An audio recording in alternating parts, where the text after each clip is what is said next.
Lord be with you. And also with you. Very good. Giving honor to God, I greet you all as relatives. Welcome to this plenary on religion and violence. The intersection of violence and religion has received a greater profile in recent times.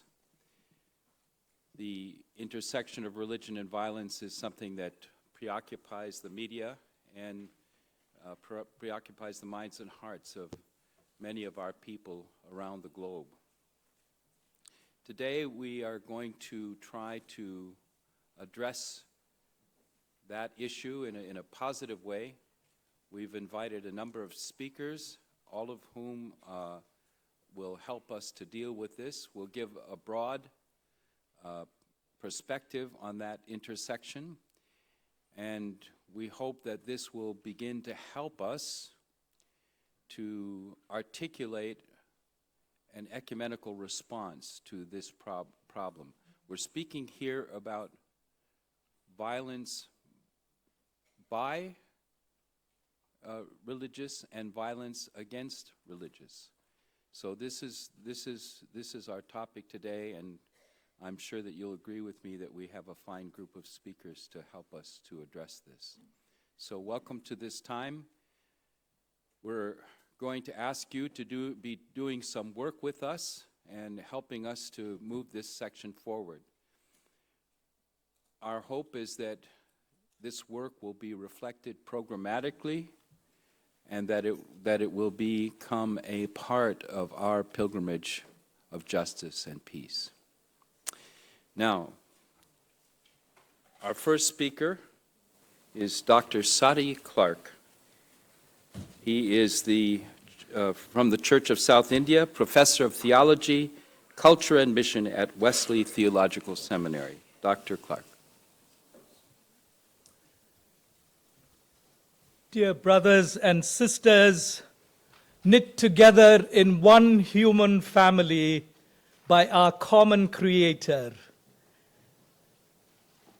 The 21st century has brought religion back onto the global stage. But not all of this turn to religion has been good news. The gods seem to be back in the public square with a vengeance. At least their devout agents are turning fear of God into terror for the whole world. The connection between religion and violence is not new to us who look back through history. But the magnitude and the intensity of violence that religions are associated with is already seriously affecting our common well-being. Religious fundamentalisms or religious extremisms are operating dangerously across key global locations, maturing into an assortment of violent local expressions. Let's admit it. Violence rather than peace has become the face of religions today. Violence in the name of God may not be God's intention or doing, yet its curse surrounds us, and we who know and serve God have to do something about confronting its propensity for destruction and curtailing its promotion of death. This presentation that is really very brief comes out of 4 years of my own research into Christian, Muslim, and Hindu fundamentalism movements. I identified 3 features of religious fundamentalisms that indeed draw from religious resources, and I believe that they are fundamental creators of propelling violence into the world. And we need to admit this before we can actually deal with this. Let me briefly make a couple of points that are important as we look at violence and religion. First, it's important for all of us to acknowledge that violence from religions is the problem. Because when you talk about violent extremism or religious fundamentalism, everyone turns to one religion, and all of us forget that in many ways our religions also are part of this problem. And so it's important to realize that religions as a whole, and religions specifically, fuel fundamentalism. And I admit that this public confession as a Christian becomes important for me to be part of journeying in the pilgrimage of peace as we seek to work against violence. The second thing to keep in mind is admitting that religions feed fundamentalism also then brings us the task of saying, if the left hand of our religion feeds fundamentalism, the right hand is empowered to deal with peace that in fact can dismantle the forces of violence and bring in peace for the whole family of God. And therefore, I constantly reject the secularist or modernist approach that pretend as though religion has nothing to do with it. Why? So that they can think of economic problems, cultural problems, political problems, or psychological problems. And many of us hand this over to them, and I believe that this, in fact, disempowers us from becoming agents to walk in the path of peace, since this indeed is our common pilgrimage. Let me leave with you this as simply a brief capture of what I wish to do in terms of lifting up 3 theological themes that we need to deal with as religionists and theologians to actually work with violence and for peace. So religious fundamentalisms, notice the plural, really holds together 3 components.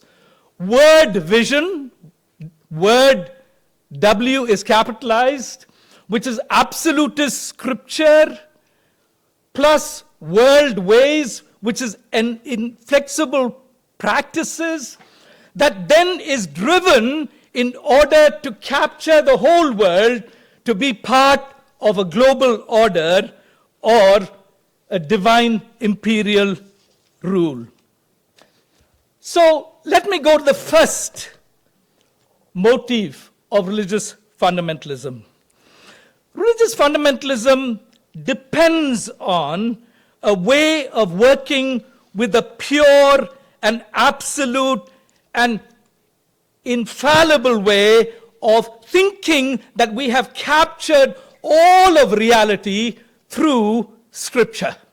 And we hold tight to it, and we do not allow any form of allowing people to allow Scripture to actually be not the word for all, but the word for life for all. And therefore, absolute traditions, absolutist visions, in fact, is part of what feeds this idea that this actually should be brought to the world. Why? Because it violates others' right to live within the security of their own word visions. And so, in that violation of the other's right to inhabit their own word views, what happens is there is violence to actually take forward only this master narrative to disengage, dismantle every other narrative that people, in fact, have with them. The second factor that we look at when we think of religion feeding fundamentalism is that there is a certain strict and inflexible way in which we want everybody to practice their ethics in the world. So it is not as though we allow people to be free to work with the ways in which they are called to work their own ethical practices in their cultures according to their patterns of what is considered religious. It is an imposition of one practice on all, and there is a certain rigidity, a crystallization, a hardness in terms of how these are worked out. And of course, if you have this inflexible world ways or ethical practices, you also have a system of governance that punishes severely through extreme violence anybody that in fact does not practice such world ways. And so you have that as well worked out within the system. The third motive is, I believe, one of the most dangerous to our world, which is that it's not only the strong head that in fact has very strong convictions about what God has said for us in Scripture. It's not only the inflexible way and the strong arm that in fact sees that everybody practices religion and lives out an ethical practice in the same way, but it also is a very creative movement that wants to take over the whole world for the purposes of God. God that in fact is revealed in their scripture, given them as a chosen people, and a God that wants obedience and submission only to certain types of practices in the world. And this is the world order that in fact we think, whether it is Christ ruling over the world in 2025 or everyone actually only acknowledging Allah and God's providence for everybody in a certain way, or a Hindutva way in which everybody has to live the order according to a Hindu dharma, all of that is actually seeking to seep into the whole world order. My dear brothers and sisters, violence stems from what we in our religious tradition have as resources not utilized for the purposes of peace. They have been taken away to feed the frenzy of violence for the empowerment of one group and the disempowerment of different children of God. We admit and confess that we indeed have allowed our resources to be used for the purposes of violence. In so doing, we embrace with the same arms of confession those gifts of peace, so that indeed all swords will be transformed by the grace of God to be plowshares for the wholeness of the whole family of God. Thank you.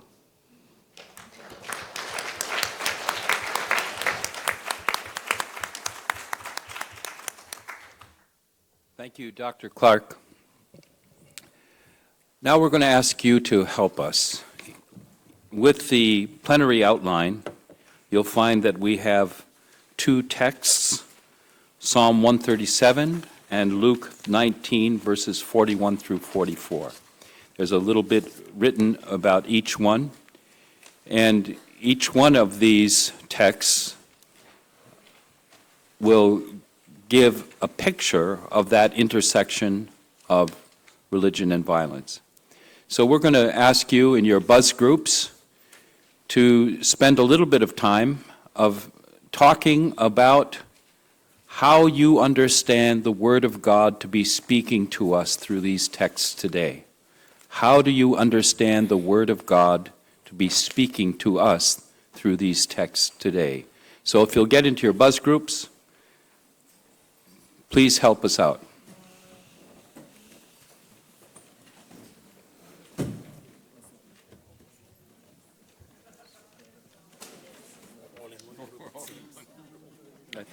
I think we're a buzz. Yeah, yes, like right, to be as a right, group, huh? right.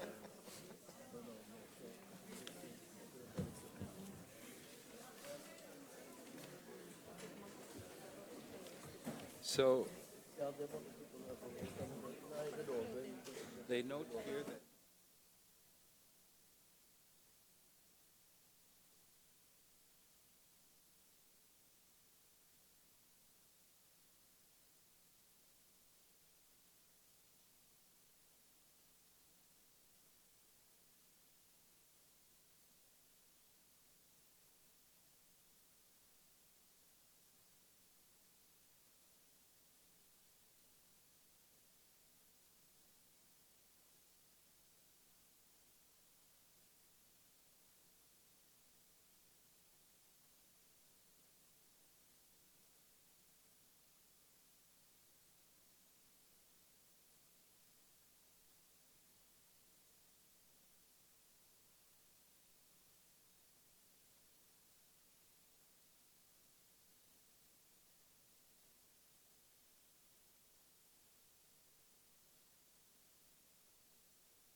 there a primary rabbinic commentator? Not a primary, no, there are.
Eh, Hello, everyone. Keep talking. You've got about a minute or so left, and if somebody hasn't had a chance to buzz, maybe give them a chance to buzz a little bit.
Okay, if we can start to bring our attention back.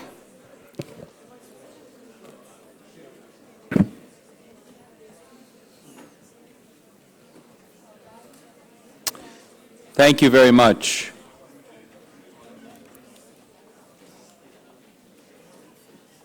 Now we hope that you will hold on to some of your thoughts and discussion as we move forward. There's going to be another chance for us to gather our thoughts and ideas, actually a couple of chances, so keep those things in mind.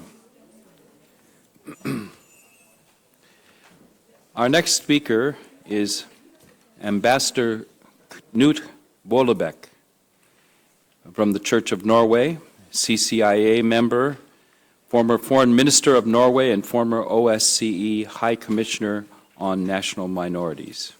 Ambassador Vollebæk.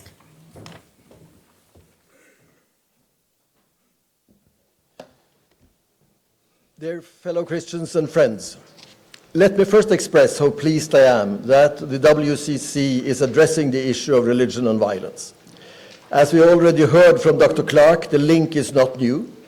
From the very beginning, as Jesus sent out his disciples, they were met with violence, partly in the name of religion, because this new belief was threatening the old ones, being it Judaism or the religious position of the Roman Emperor. As the Christian Church itself established links to the power and became a dominant religion, the Christians themselves started using force and violence to conquer the world, most significantly through the Crusades. In modern times, there seems to have been a naive belief that religion was disappearing from people's minds and a secular world would emerge where peace would dawn upon us. All of us in this room know that in the 20th century, the most abhorrent violence was not caused by religious conviction, but done in the name of some secular ideology, being it Stalinist communism or Nazism. Some of this violence was directed against religions as they were perceived as a threat to the rulers. But we have to be honest and admit that not all church leaders stood up and distanced themselves from the violence. Political leaders have at all times been good at co-opting religious leaders, a sign that we all have to fight the evil within us. The Secretary General has reminded us in his report and speeches that there is a new understanding in international politics of the importance of religion. The Secretary General has referred to the interest shown by the United Nations in working with Christian churches and representatives of the world religions in combating violence in the name of religion. This is in one way a positive sign. At the same time, we have to admit that this new interest does not come from a long-term experience in how helpful religious leaders have been in solving conflicts and curtailing violence in world politics. But on the contrary, because religion is used as a cover for terrorism that haunts the world today. In our background documents, we read how violence is being used by all religions and also how violent groups use religion to put a stamp on their atrocities. Before I continue my short introduction to what I hope could be a conversation how we as Christians and church leaders can go forward as pilgrims on the path towards justice and peace, let me make a disclaimer. I'm a diplomat and have been a politician. I'm here as a practitioner, someone that has tried to work with churches and their leaders to engage them in processes of peace and reconciliation, not always with great success, I'm afraid. There is unfortunately a hiatus between decisions, resolutions, and speeches at conferences like this, where we all proclaim our support for peace and reconciliation, and the practice in our congregations, churches, and nation states that often lead to conflict and violence.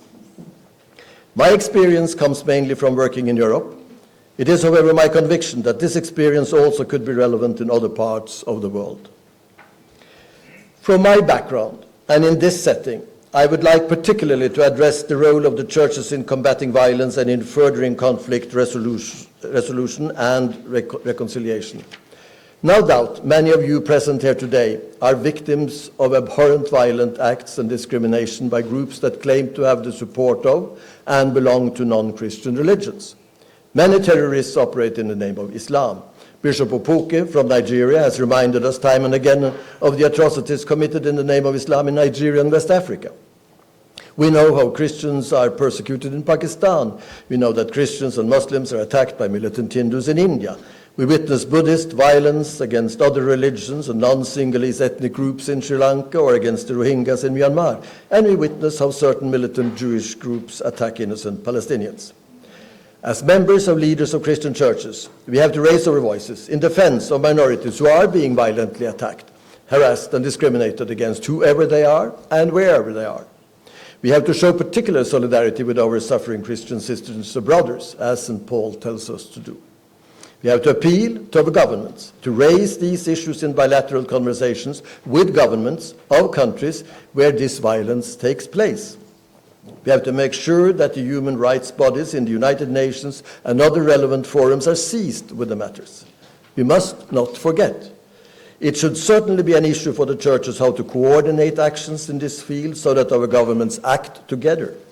Could we have a practical discussion on how to develop some coordination mechanisms that the churches and Christian leaders could use for this purpose?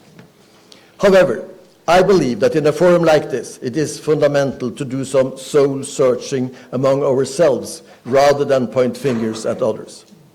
How can we avoid a repetition in Central Africa of what happened in Rwanda, where churches were scenes of massacres and priests and pastors participated in the genocide? There is increasing tension in the region today. What can the churches do to prevent conflict, to build bridges and tell the authorities to stop abusing power?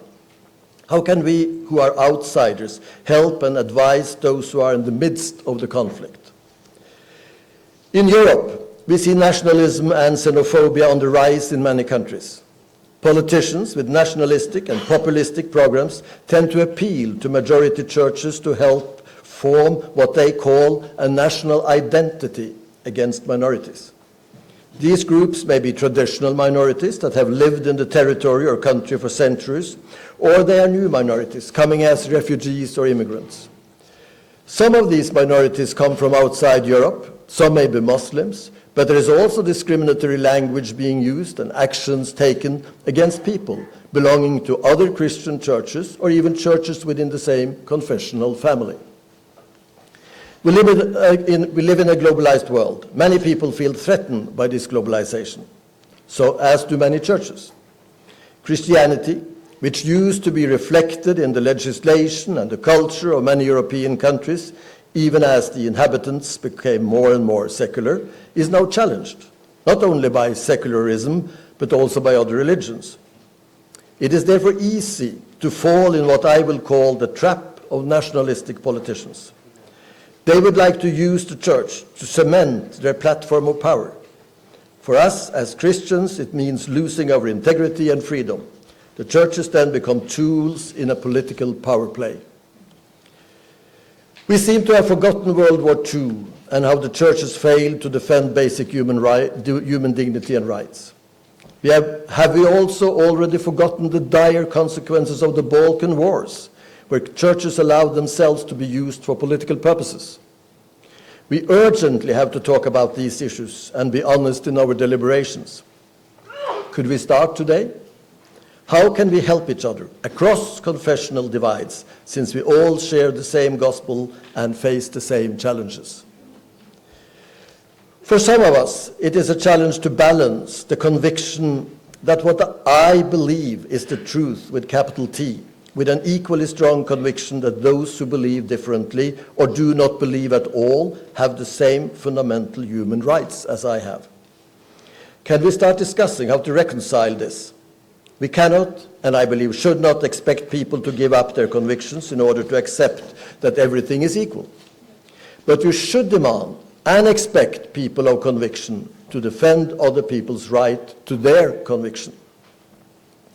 In my previous work in the Organization for Security and Cooperation in Europe as the High Commissioner on National Minorities, I saw firsthand how discrimination leads to conflict.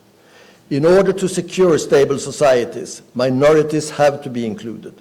They have to have an ownership to the society in which they live.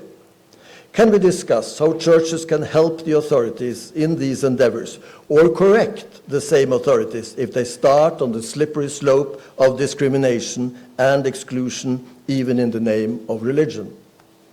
Could we talk about how we can reconcile a theology where church and territory belong together with upholding every individual's inalienable right to freedom of belief and to practice this belief together with others? In some of our countries, death penalty is still an integral part of the legal system. In some countries that have abolished death penalty, there is even a new demand for reintroducing it. Last week, the 6th World Conference Against Death Penalty took place in Oslo. Could we strengthen each other in the fight against capital punishment as being a violation against God's creation? We should also look at the voting pattern of some of our churches in the United Nations, the OSCE, and other multilateral forums, where some countries tend to vote with conservative Islamic states in support of so-called family values. Certainly, there are family values that we as Christians could and should fight for, but we should at the same time tell our governments that this is not done by joining forces with countries where basic human rights are violated and Christians are discriminated against. As Christians and church leaders, we are called to confront our authorities with what is just and not allowing ourselves to be used in a political power game.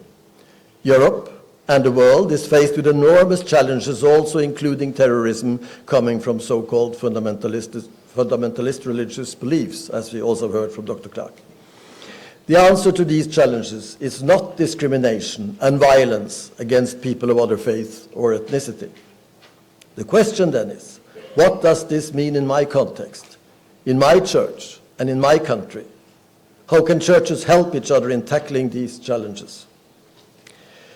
A friend of mine whose father had been a Lutheran bishop in India many years ago quoted her father saying that there were 3 P's in Indian Lutheran theology: power, prestige, and property. I'm afraid this is not only an Indian or a Lutheran phenomenon. Let us try to unmask some of the theological arguments and ask ourselves, what are our real motives? Discrimination, exclusion, and violence in the name of religion can never be the will of God. Thank you.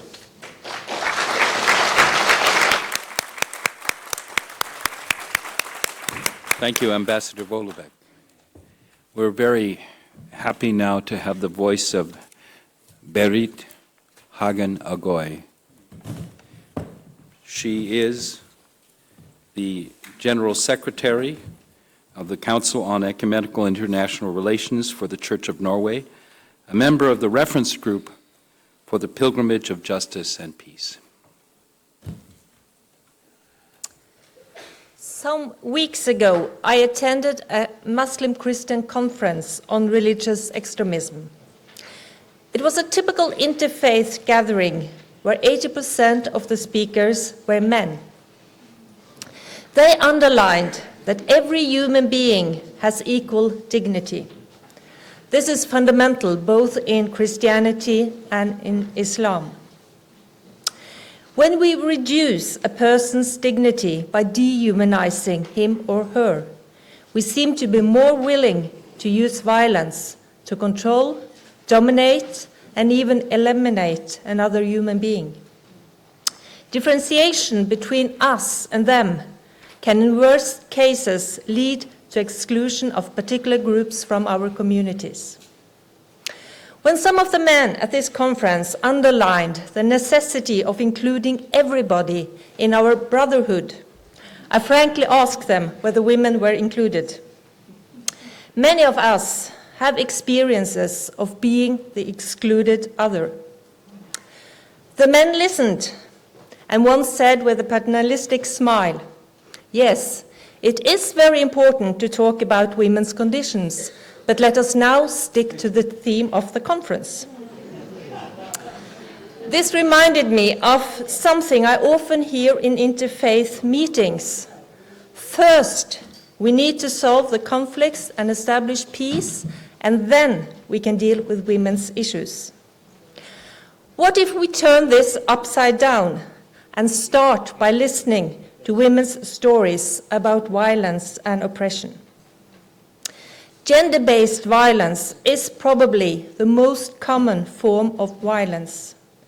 Even in Norway, 1 out of 4 women have been threatened or experienced violence, and 1 out of 10 have been raped.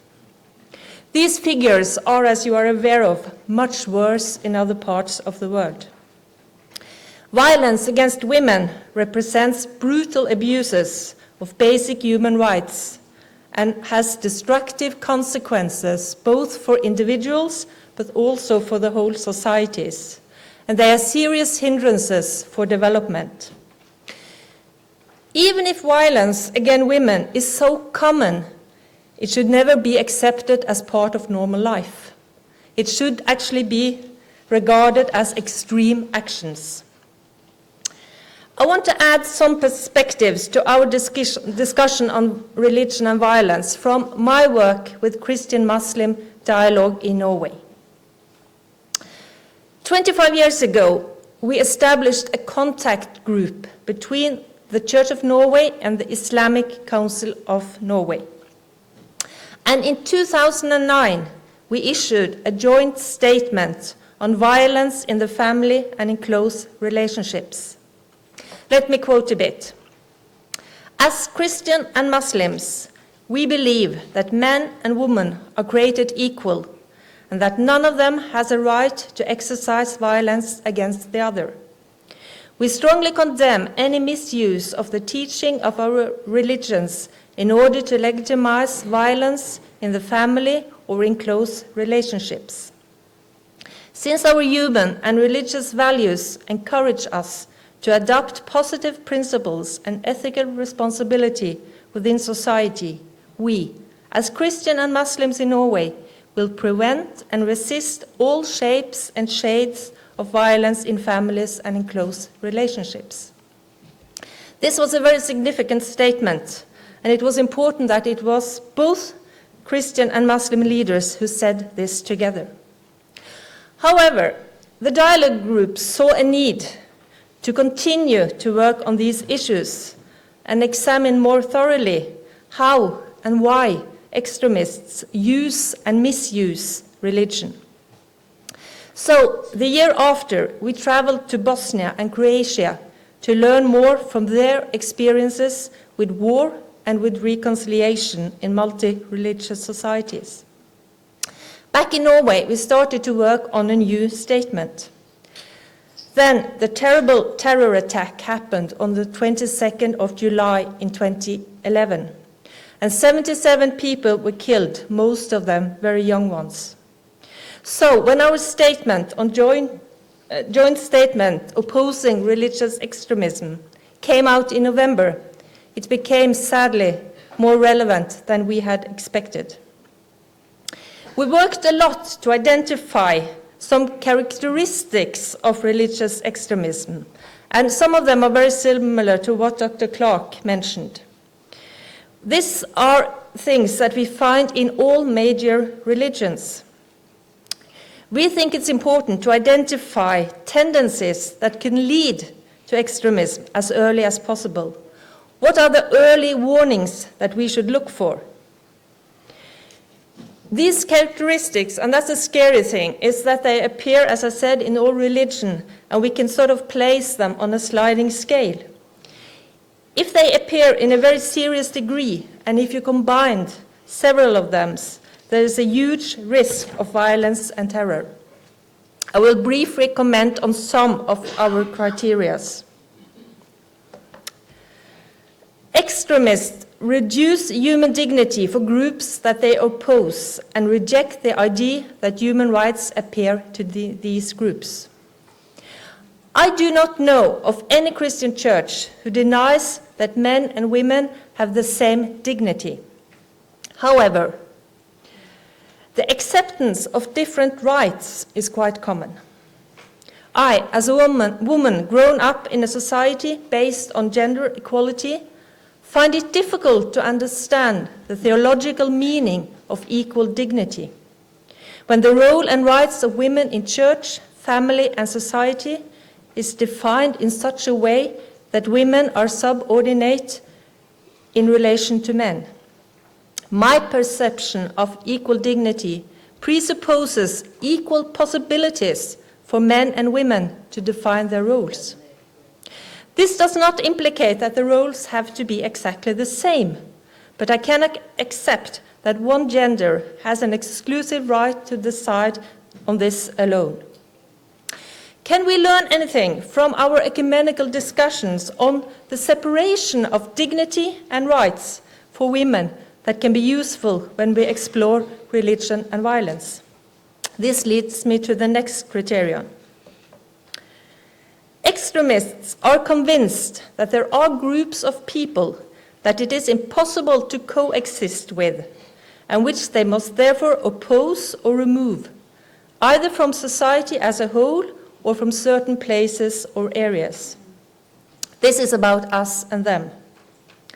It is quite common for different groups to live in the same areas. This does not necessarily cause any problems. It's actually very normal. However, warning lights should flash when one group uses force and violence to remove or even to eliminate other groups. Often those who are expelled or killed belong to a minority or other vulnerable groups. In many religious traditions, women and men are separated, not only in roles and rights, but physically and mentally. If this is perceived as a wish or a need to exclude women from the fellowship, from the brotherhood, it is alarming. I myself feel uncertain and sometimes humiliated when my male Muslim guests will not shake my hand, or when male church leaders place me at another table than my male colleagues at dinners at church conferences.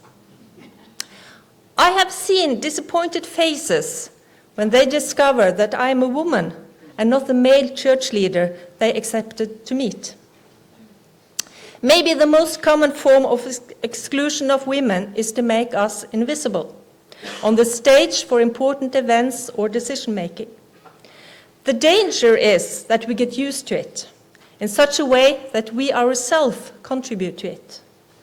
Persons who are used to be treated as less important can develop a minority complex and be ashamed, humbled, and silent. Women often step aside so that the light can shine on the men. Women need to speak out more loudly how it feels to be discriminated and excluded, so that we in our ecumenical fellowship can use these experiences to understand better the mechanism behind us and them. To put it bluntly, if male religious leaders can so easily ignore women's presence, how can they contribute to solve problems caused by one group not respecting and including another? How can a man learn to respect and include a stranger if he's brought up to treat even his closest ones, the women in family and community, as inferior? We need to examine the traditions we all are a part of and challenge and change them if we face injustices, since injustice can lead to violence.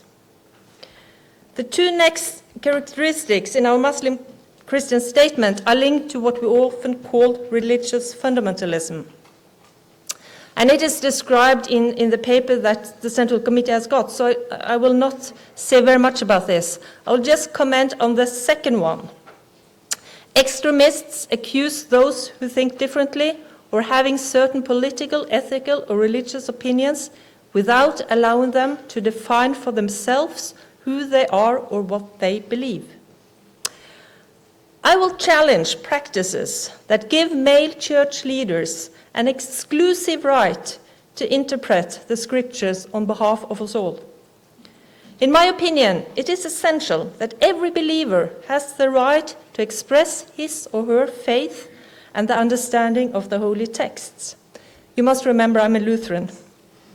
This is, of course, not to imply that we don't need ordained church leaders that are given the authority to define the teaching of the church.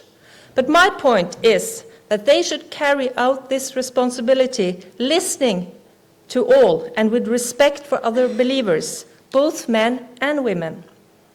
If religious authority is misused to silence others, it can lead to religious extremism. The statement also included a point on gender. Extremists use gender-based hierarchies and power structures in which women are denied human rights and human dignity on the same level as men. This is obvious for ISIS and Boko Haram, but the Norwegian terrorist Breivik was also driven by hate for feminism. Fundamentalistic religion and authoritarian ideologies are often very traditional when it comes to women. Do we have elements of gender-based hierarchies and power structures in our churches that in a particular situation or combined with other causes like poverty, social and economic breakdowns, etc., that can lead to religious extremism? In other words, can men who for different reasons want to control women find arguments in the way we structure power in our churches? Do the churches contribute to segmenting unjust traditions, or do we reveal and abolish them? It takes time to change structures, but sometimes I wonder if we are too patient, particularly when the reasons for these traditions is not primarily based on theological understanding of women's role, but rather just a continuation and confirmation of patriarchal power. It is important to add that many men, also in this room, are uncomfortable with this traditional role of leadership.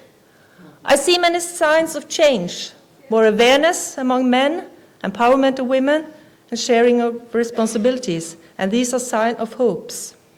Okay, the last criteria is a decisive one.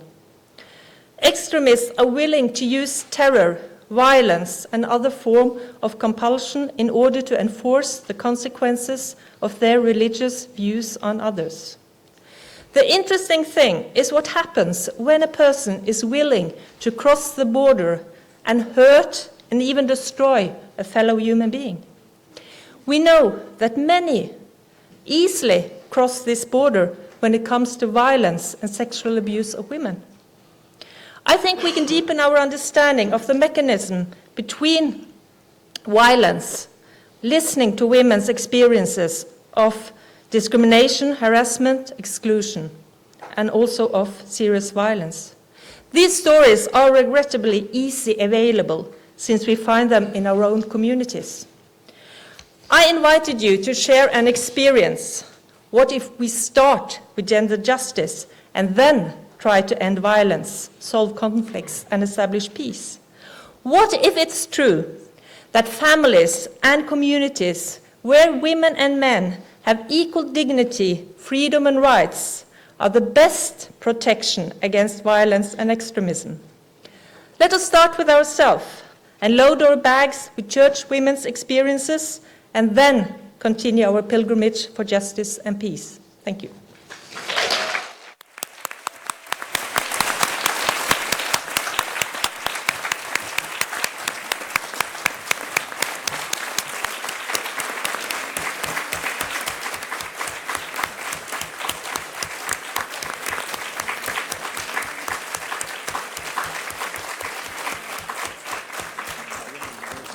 Thank you very, very much. Now we're going to give it back to you for a little bit, asking you to help us once again. We've had two speakers. We would like to ask you that, number one, that you would discuss in your buzz groups what stood out for you and what they said. And number two, can we begin to discuss, can we discuss how this speaks to an ecumenical response to religious violence? So again, what stood out for you and how does this speak to an ecumenical response? Go for it.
not happy at all. We have about 1 minute left. 1 minute left.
So that's where so Putin is the far north, right? Yeah, far north. Sharing boundary with so you are in the Jos, what about? No, Jos is central. Not central, I mean northwest. This time in Hate to break in on it. Sinai, Zamfara, Sokoto. Okay, everyone, we're going to call you back. Hate to break up the lively discussions.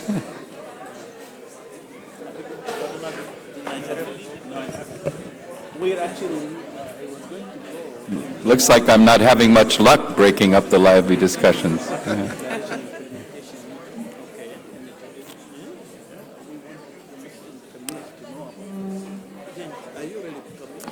Thank you, everyone.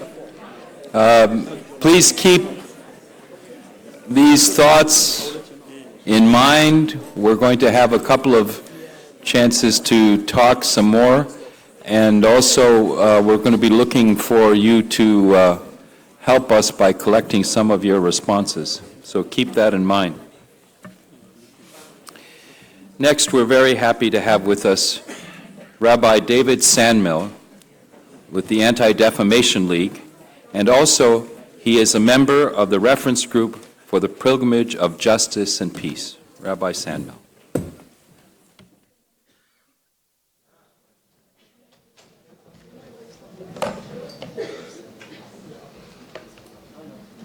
Shalom. Because I am a Jew, I cannot think about religion and violence without thinking about anti-Semitism. Anti-Semitism is a threat to me and to my people, too often an existential threat.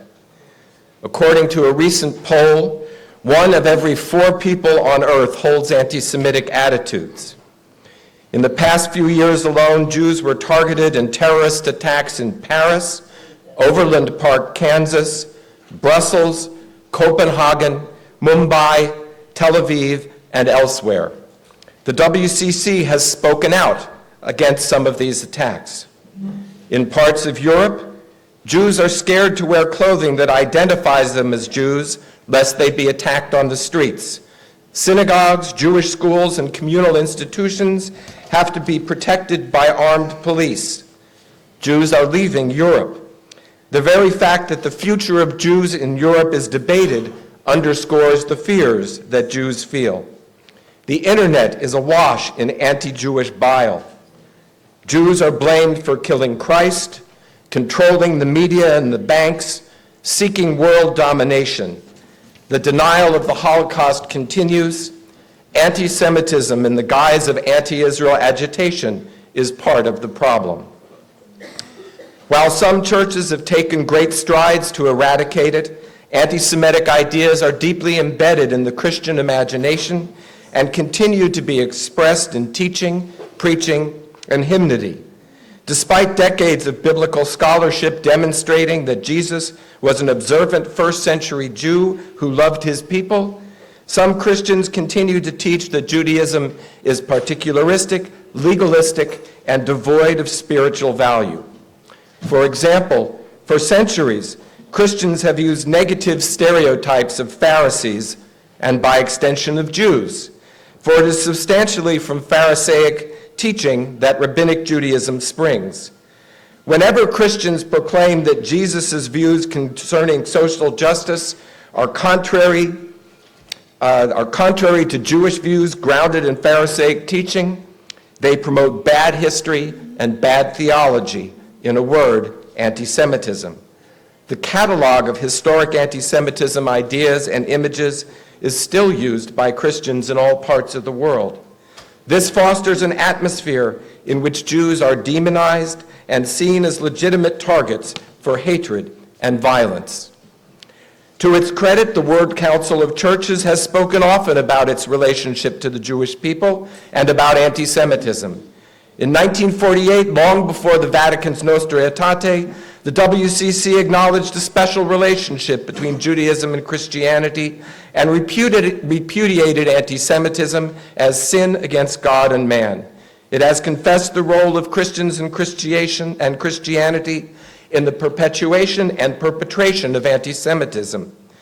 Most recently, the appendix to the document on religion and violence includes a section on relations with Jews. In my view, it is insufficient.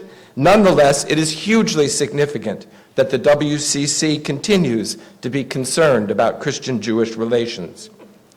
Yet the theological diversity of the WCC's member churches comes through.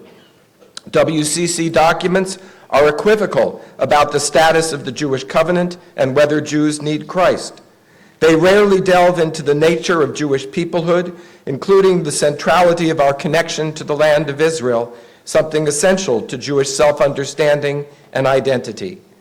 These documents also reflect an inability of the WCC to address the Jewish people's return to sovereignty in our ancestral homeland, our indigenous homeland, other than as a challenge or a problem.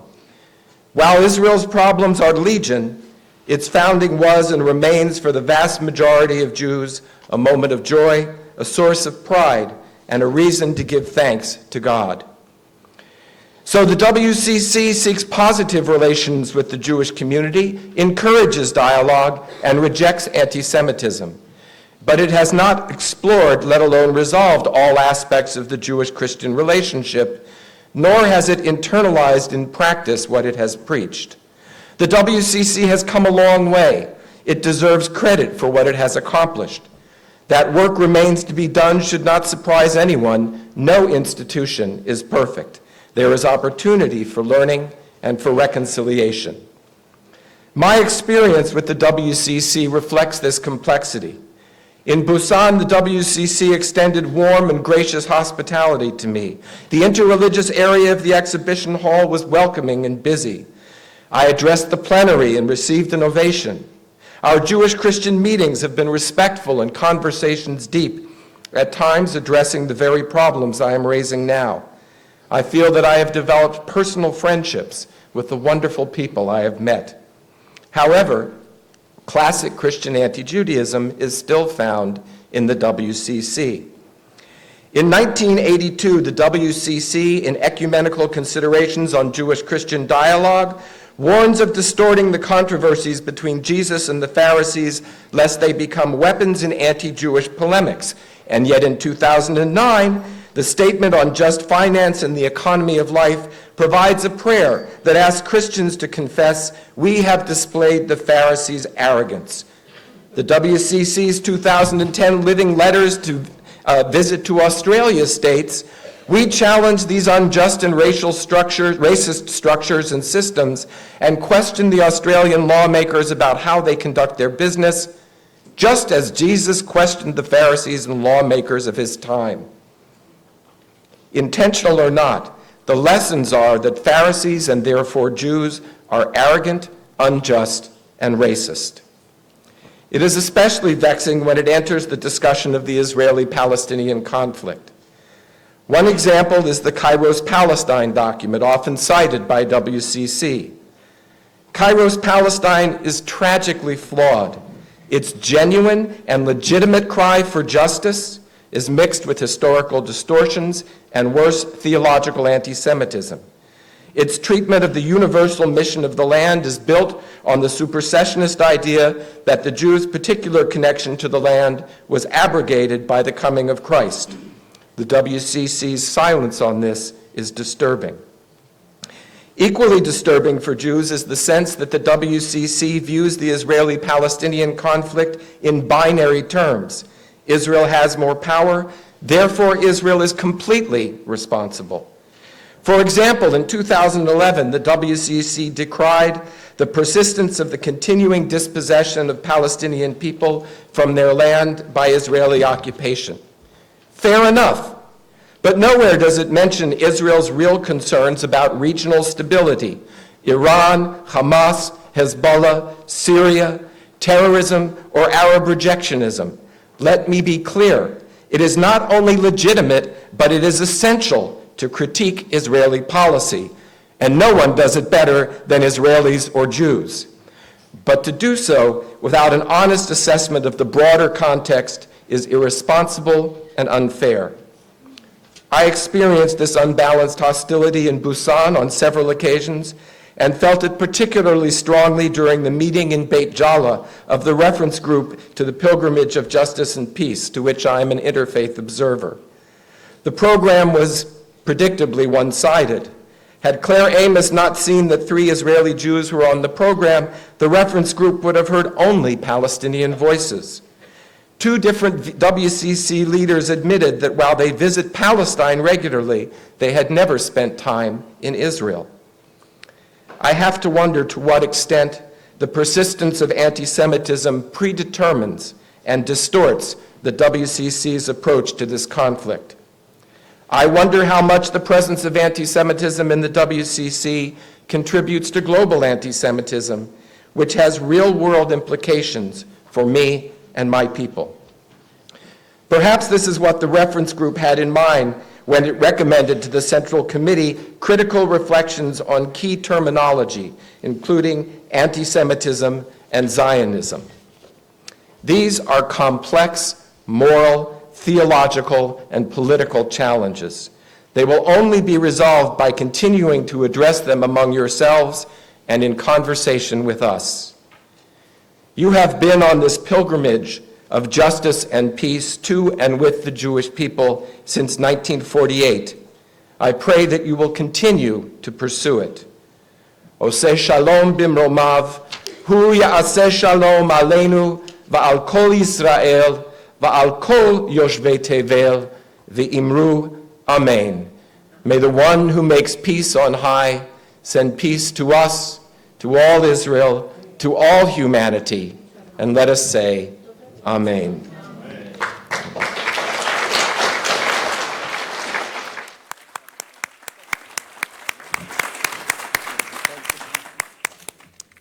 Thank you very, very much.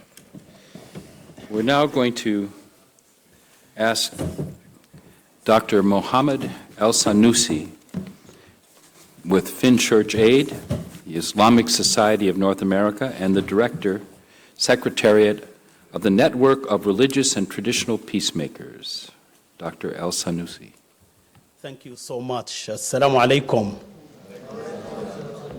I'm so delighted to be here. It's my first time to be at the WCC Central Committee, and so far I enjoyed the fellowship, the friendship, and the excitement.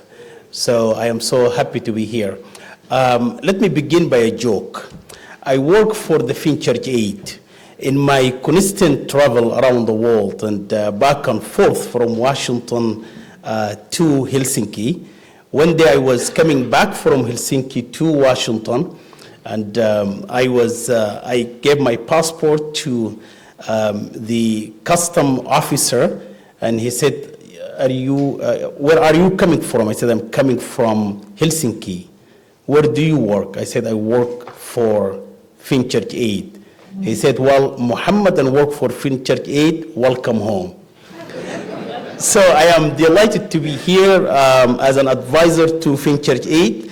But this afternoon, I want to focus my presentation, and as my colleagues spoke about religiously motivated violence here, I would like to say Islam, also like other Abrahamic religions, as my colleagues already mentioned, there are elements of religiously motivated violence. There are verses in the Holy Quran were revealed in a specific context and circumstances. And they may be valid then, but not valid now. And they might be valid in the future that we don't know, but they are not obligated.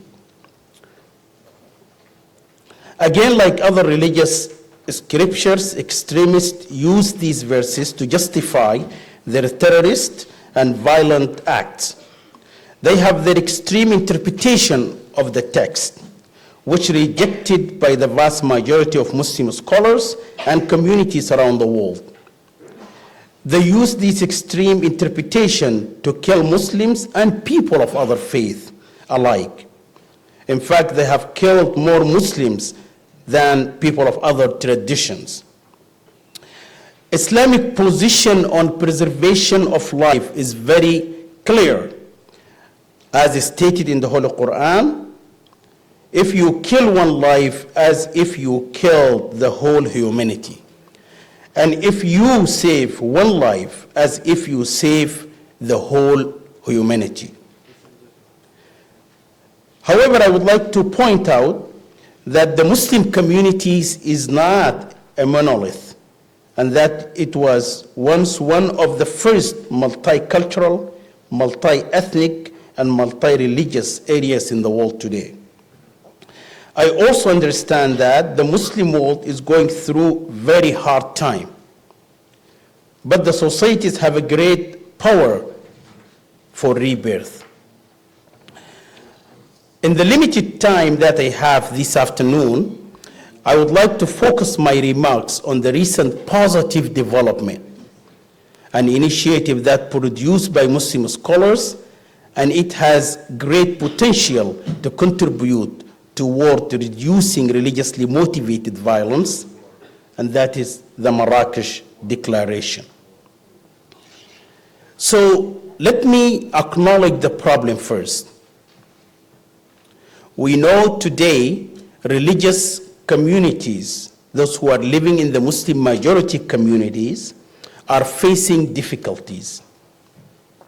We understand that the Universal Declaration of Human Rights in the aftermath of World War II came as a result of what religious minorities were going through.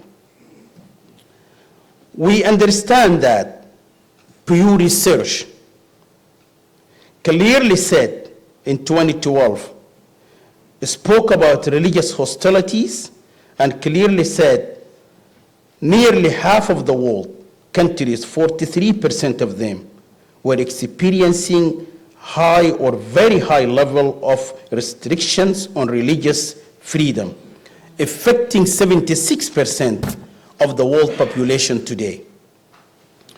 The recent State Department report clearly mentioned and warned the world that we are going to see a Middle East with no Christians.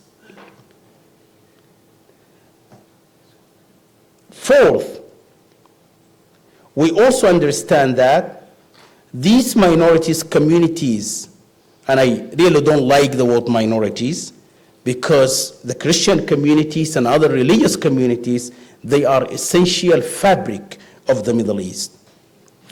So they are facing problems. They have suffered from forced displacement, sexual violence, and enslavement, trafficking, forced conversion, extrajudicial killing, and other sort of suffering they went through. So this is a clear problem that we see in the world today. The Muslim communities around the world acknowledge these problems. And here I want to talk about the Marrakesh Declaration, but Marrakesh Declaration did not happen all of a sudden. There is a road to Marrakesh Declaration. Marrakesh Declaration was inspired by the interreligious dialogue, partnership, and collaboration that we have as American Muslim communities in the United States. 5 years ago, we put together a symposium in Georgetown University. The symposium was focused on religious freedom, citizenship, and rights of religious groups in the Muslim world.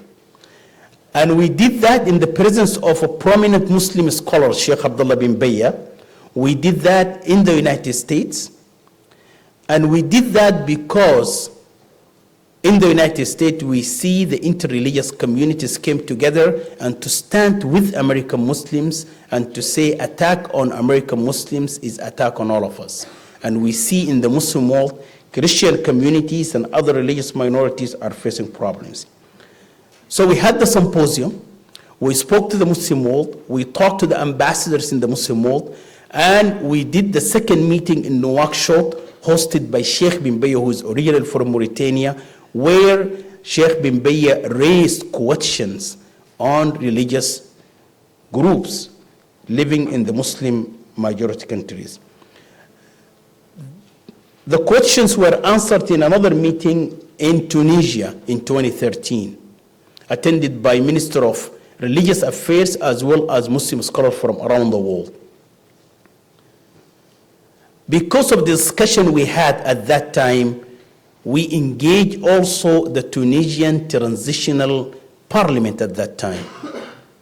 And we were able to influence their process, so today the world celebrates Tunis constitution because it embodies religious freedom and rights of everyone to practice freely. Then after Tunis, we come to Marrakesh because we did all of these conferences to prepare for the Marrakesh Declaration. So we had the meeting in Marrakesh hosted by His Majesty the King of Morocco in January of 2016. Muslim scholars came from around the world. Muslim scholars came from around the world to discuss and to talk about what is Marrakesh Declaration, what happened, why 1400 years ago Prophet Muhammad, peace be upon him, lived with Christians and Muslims and was able to author what was called Medina Charter. Everybody lived together as a community, ummah. When you say community, that means Christian, Jews, Muslims, and people of other traditions. So the conference in Marrakesh, you just saw the image here, these are the most prominent religious scholars from the Muslim world. They came up with the Marrakesh Declaration, which is clearly saying that people of other traditions living in the Muslim majority communities, they should live freely, practice their religion freely, and enjoy religious freedom.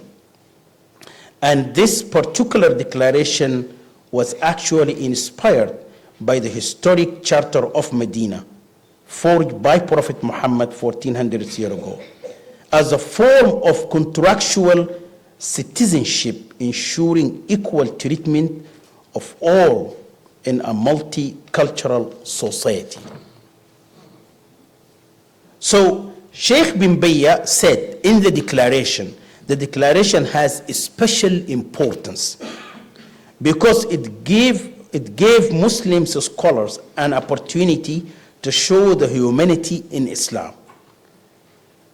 He also stated that it was crucially important that the declaration was created by scholars and not by the government. He mentioned 3 elements for the declaration: clarification, and that is what happened in Marrakesh to clarify the issue;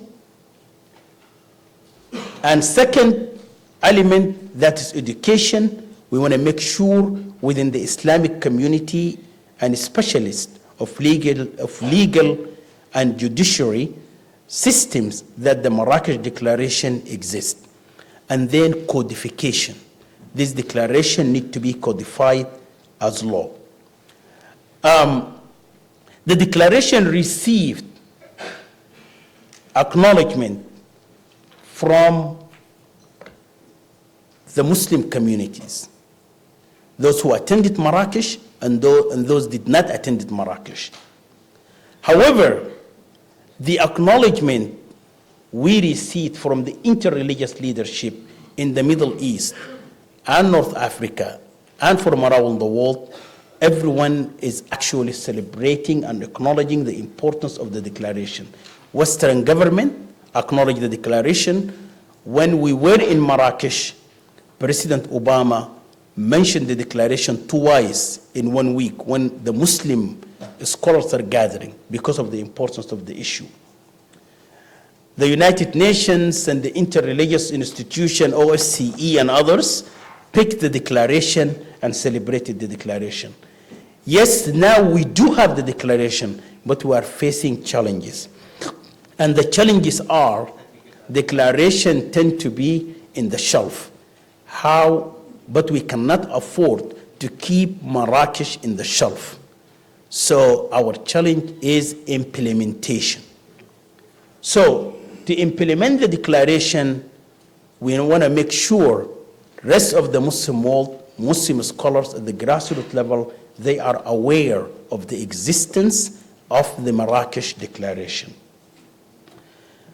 We identified 4 elements to basically implement the declaration. Religious engagement, by raising awareness within the Muslim communities and interreligious communities as well. We identified also civil society, where we want to make sure to disseminate the information of the declaration from bottom up, engaging civil society organizations. And we want to make sure that legislative and policy change, we want to make sure the declaration is connected with the existing policies pertaining religious freedom. Last week in Washington, the transatlantic meeting in Washington, the focus of the discussion for the diplomats was Marrakesh Declaration and how that could be aware. We do not want Western government to be seen leading the declaration, but we seek track 1.5 in that sort of collaboration. Education, as I mentioned. So there are a number of good key points in the declaration. My time is up, so you can look into the declaration online, but I wanted to make sure that you can have it online, and we produce the declaration in the book here, not only the declaration, but actually the legal framework of the paper that justified the production of the declaration. Thank you so much.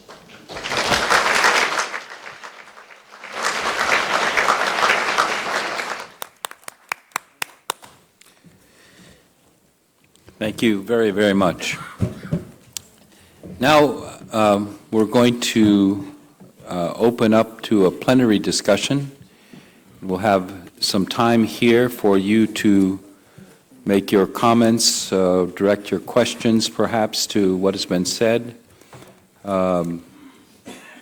It's up to you.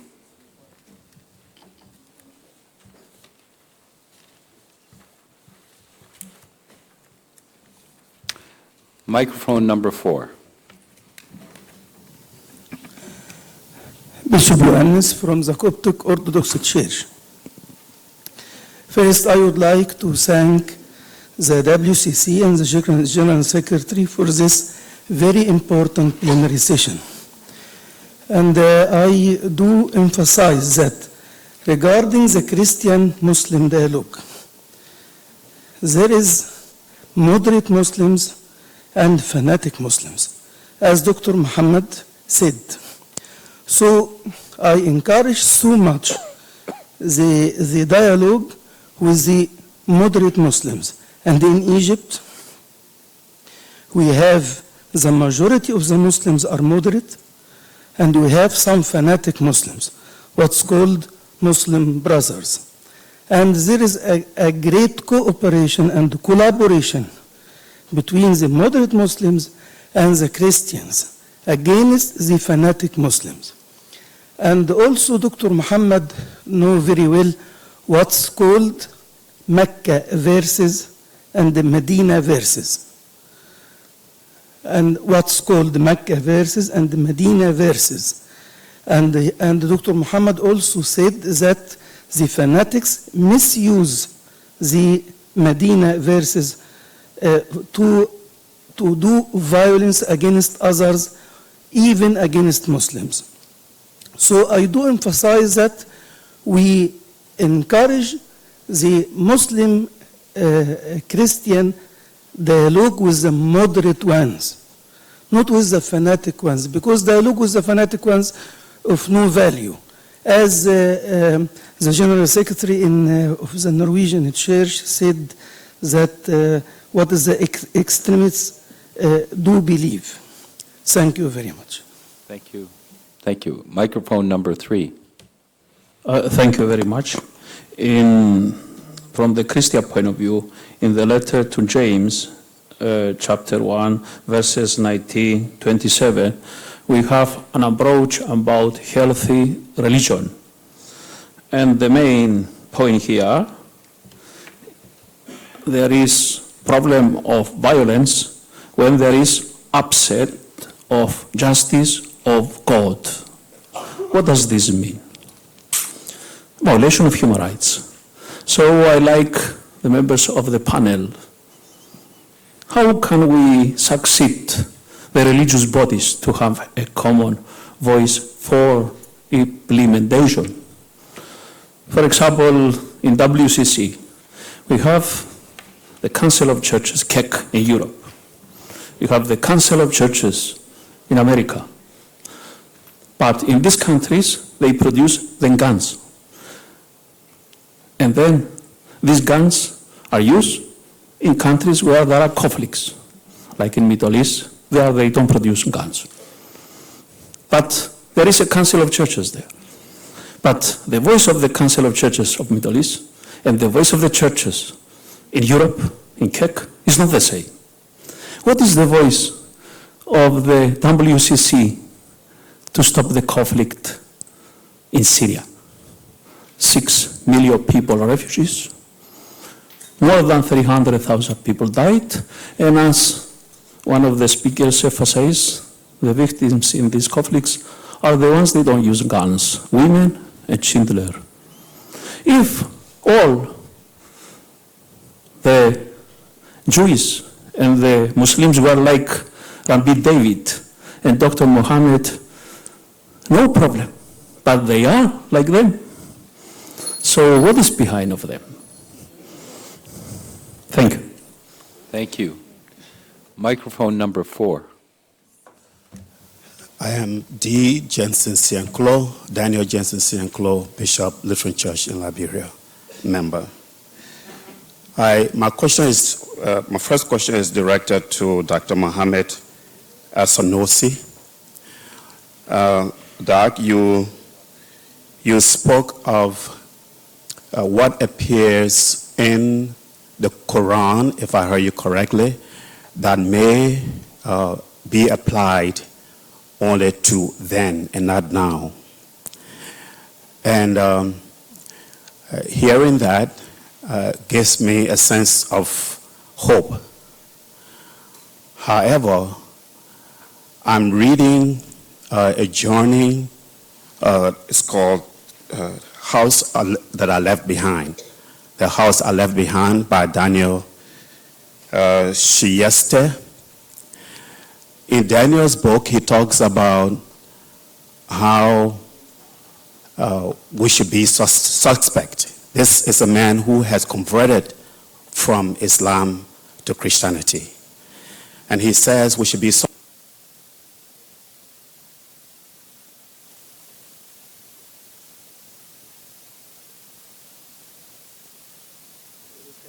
We can't hear.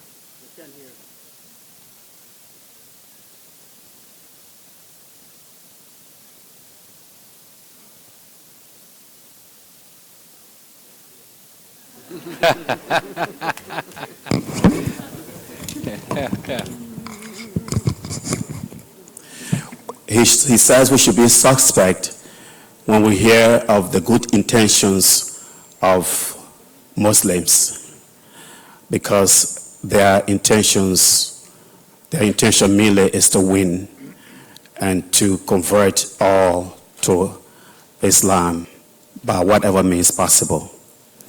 So I am torn between what you have said and what Shayista is telling me. So if you can, and that applies also to even this conference that you referred to. So I would like to hear a little bit more about that. My second concern is to Rabbi. Rabbi, you lifted an issue up concerning what is stated by WCC in relation to Pharisees, Jesus' interaction with the Pharisees. My concern there is that when you say WCC makes this accusation that Jesus reacted to the Pharisees, it means that we are speaking of Israel or Jews. I don't know how you make that connection. If a group of people within Judaism are spoken to and criticized, why would you say then it is all Jews? It makes me concerned, but because your conclusion there loses something for me. I'd like to have some clarification on that. Thank you. Thank you. Thank you very much. We'll hold on to these questions. We'll let a few people speak some more. Microphone number 1. Buenas tardes, soy Gloria Ulloa, voy a hablar en español.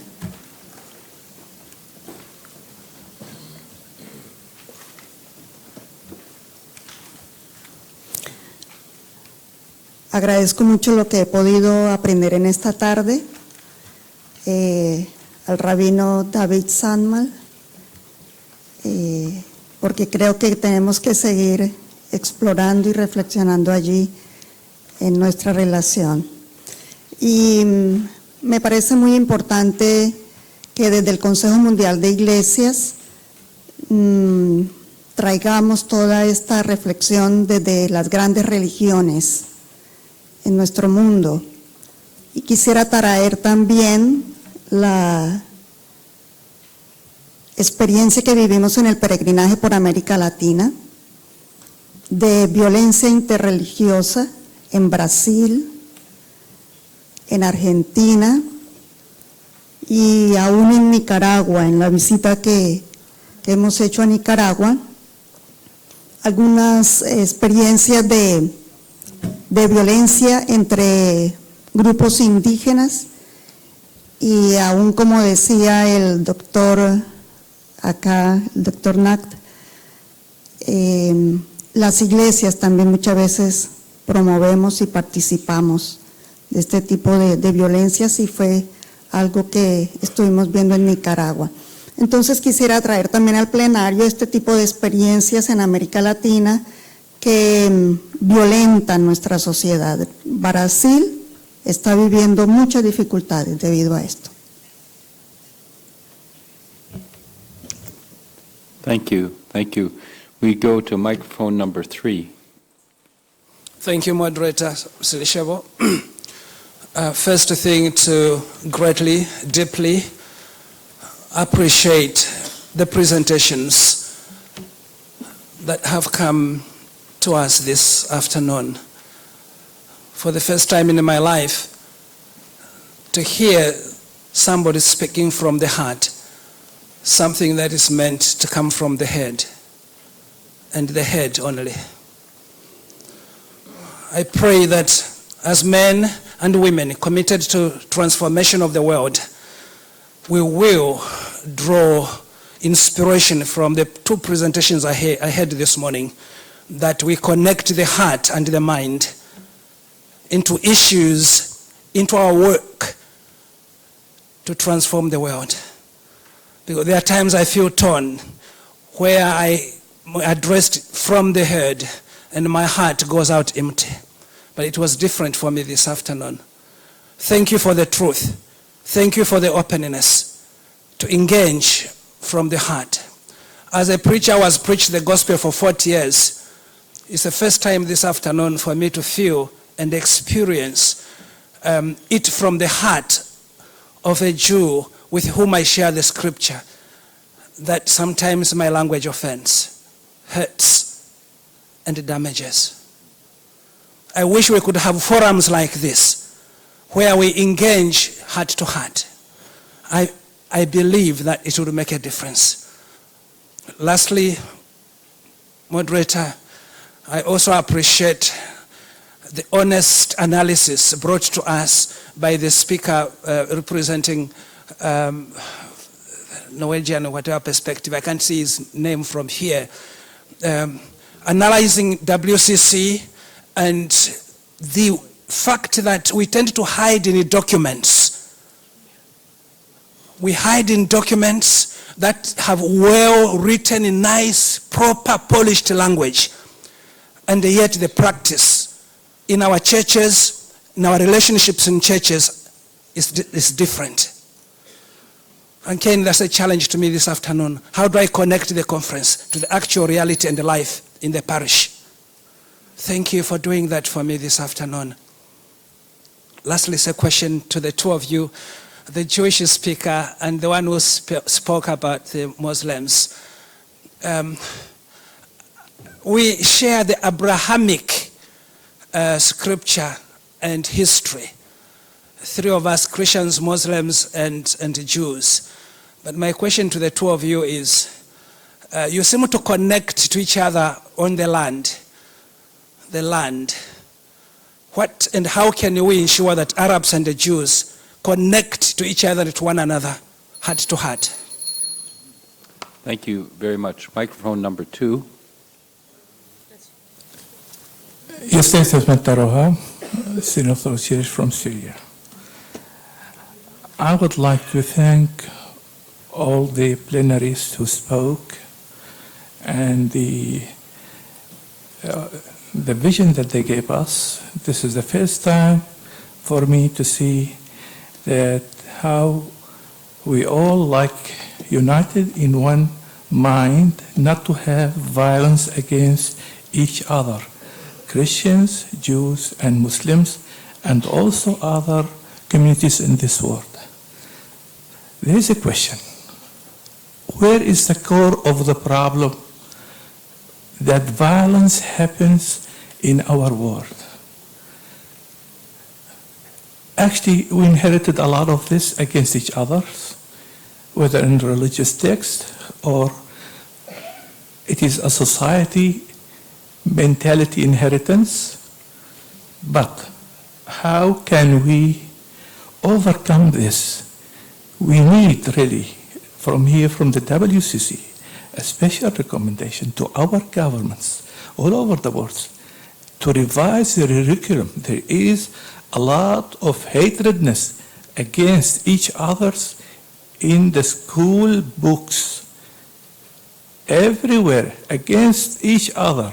Why having this curriculum taught to our children so when they are raised up, they use violence against each other? Once there is a reformed mind, it means a clear attitude towards each other. That means there is peace with each other and within ourselves. Thank you for you. Thank you very much. I'm going to break in here for just a minute before we continue. We are going a little bit late and a little bit longer, so we'll need your indulgence to finish with the people who are there at the microphones now. We'll need to give a little bit of time for response, and we have some more things to wrap up. So we are going to go a little bit over time, but my sense is that the House would be willing to do that. Can we see your response? Okay. There's. Okay. All right. Well, we won't ride that too far, but we'll keep it going. Okay. Now we're going to go to microphone 4, and then we'll go to microphone 3. Okay. There is a group of people that seldom are put in this game. People with disabilities. It's a fact that people with disabilities are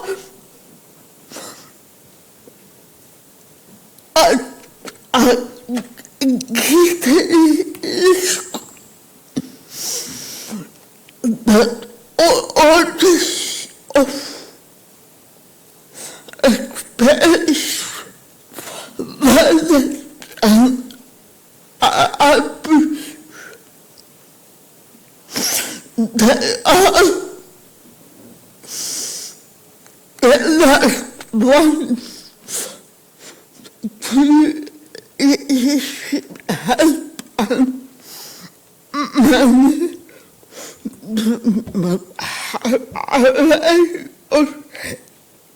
speak up for themselves.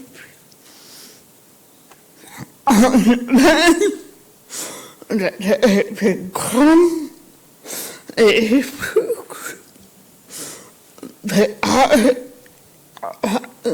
almost no practice to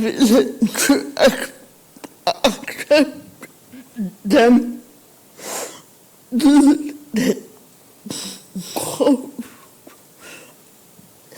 It is taken for granted that disability people cannot contribute anything.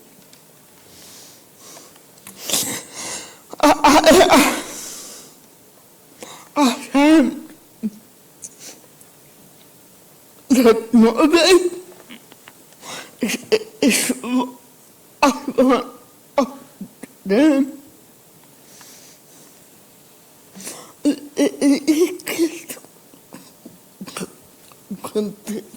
and the world thinks that accepting 60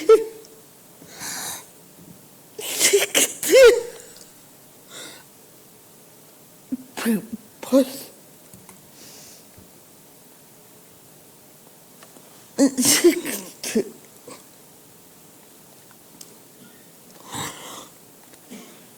could if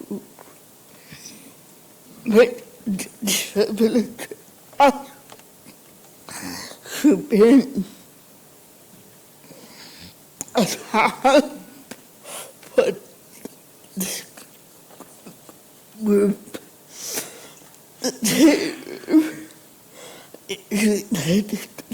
they are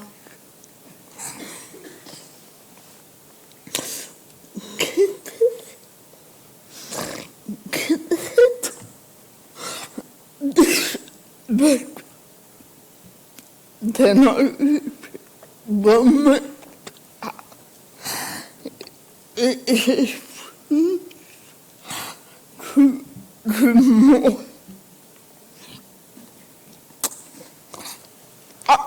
I beg you.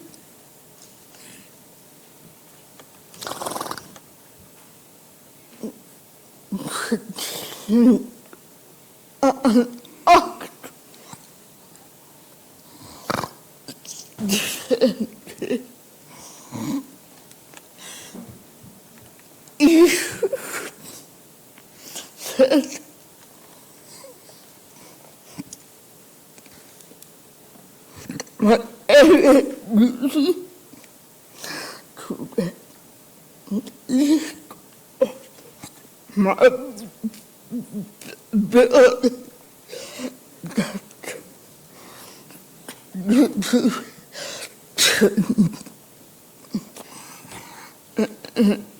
me.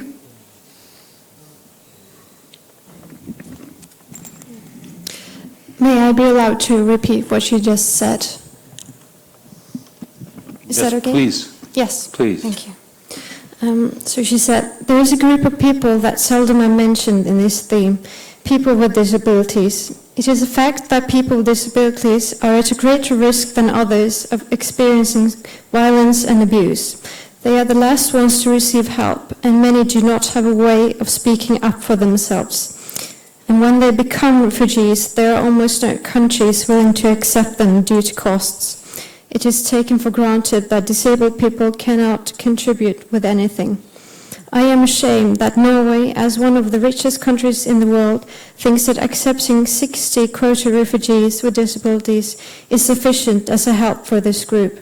The United Nations has criticized this, but the Norwegian government refuses to do more. I beg of you to think and act differently.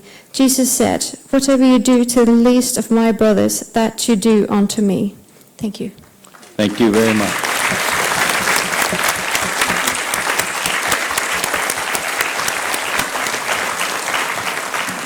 Microphone number 3. Thank you, moderator. I'm Bin Sarpapan from HKBP, member substitute. I would like to thank all the panelists. I have 3 points. I'll make it short. First one, I agree about what our sister Berit says about women, and I think in the future more women panelists should be there as well.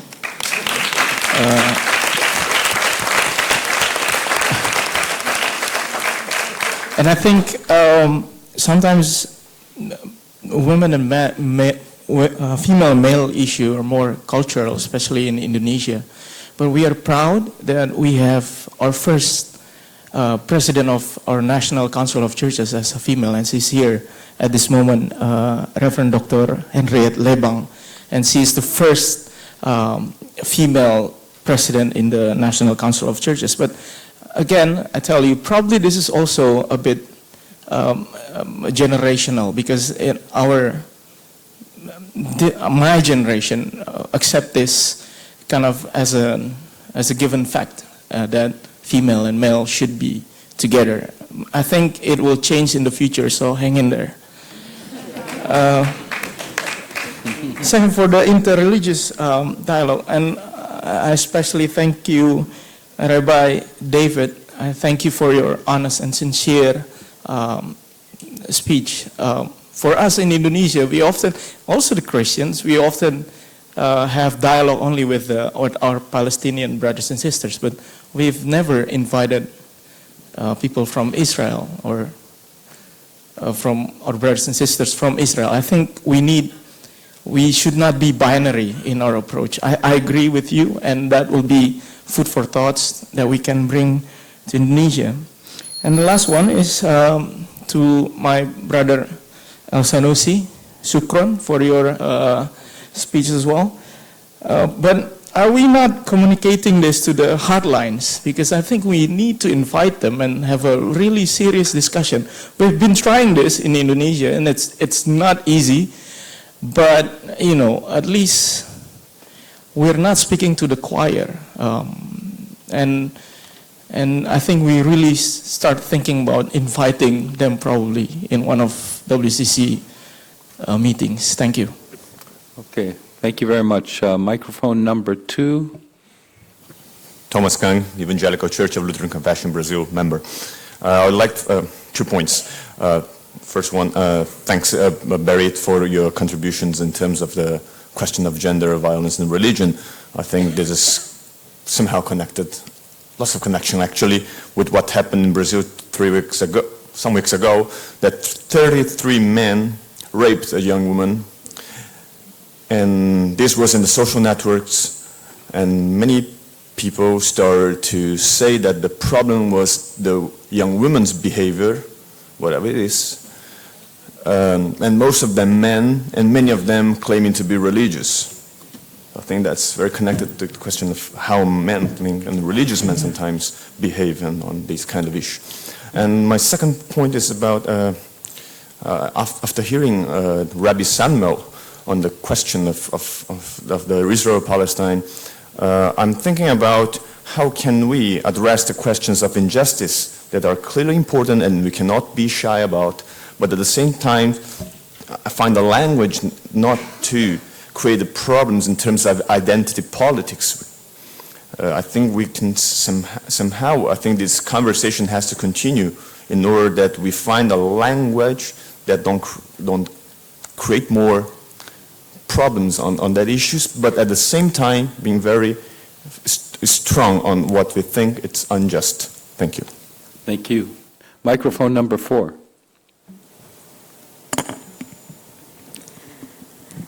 Arid Rashid from WACC. I just wanted to say thank you for providing that gender-based perspective. It's definitely very important because women are the ones that are disproportionately victimized in these situations. And this is exactly the point where extremist groups come in and use these as sentiments to empower women to join in their causes. And we can see this happening with ISIL and with the Peshmerga fighters in Kurdistan at the moment. And this is also crosses beyond religious groups, but I would say also that we saw this example with the LTTE using female suicide bombers. So this is a very important issue that needs to be more seriously considered. My second point that I'd like to make is the reason why religion and violence is becoming more commonly intersected is because it represents illegitimate violence. What I'd like to know are what are the common factors between illegitimate violence and state legitimate violence, and you can probably see a lot of common factors between the two groups that are fighting. And thirdly, I'd just like to say, what is the role of the media in perpetuating these stereotypes of gender as being victims and religion as being the cause rather than a correlation of violence? Thank you. Thank you very much. Microphone number 2. Mr. Moderator, just a week before I came to this conference from Pakistan, there was a statement which was given by the chairperson of the Council of Islamic Ideology in Pakistan in relation to how we should treat women. And when I was listening to our lady speaker from Norway, I was thinking about it. This council is primarily established in Pakistan to vet those decisions of the parliament and see that they are in conjunction with the principles of the Quran and the Sunnah. And he said, Islam teaches us that if we have to discipline a woman, we can use violence. Violence up to an extent where we don't break her bones or we don't break her teeth, but we could physically abuse us. So I was wondering, how can this subject of gender violence be addressed in a context like Pakistan? And coming from Pakistan, naturally, I mean, all of you were fantastic, were great. There was so much of load in it that we don't know where to start and where to stop now. But my focus is to Muhammad. And when I just use the word Muhammad, I am scared as a Pakistani. I cannot use Muhammad as I'm using here. You know that, Muhammad, what I'm saying. You understand that. So, we've all been involved in the issue of interfaith, better relationship with our Muslim brothers and sisters in Pakistan and probably in other places. I respect the support and the contribution of the moderate Muslims. And I think it was because of them that we have had confidence in ourselves as a minority in our context. However, I have two concerns. One is, when I speak to my brothers and sisters from the moderate Muslim sect, I find them in a state of denial constantly, in a state of denial to the realities that are taking place in the name of religion all over the world. How do we correct that? Number two, how do we dialogue with the extremist Muslim? That is the important part. We just cannot throw them out, as my Indonesian brother said, and expect peace. That will never happen. We have to take them in, and how do we do that, Muhammad? Probably you can guide us better and no one else. Thank you. Microphone number 4. Thank you, Moderator Jerry Pillay from South Africa. I think when we talk about religion and violence, the natural tendency is to think about others. They are the violent ones. And we tend to talk about the violence of others against us, and not so much like to reflect on our violence on others, and whatever form of violence that may be. And I think it's a human tendency that we also bring into our conversations from our sense of religion.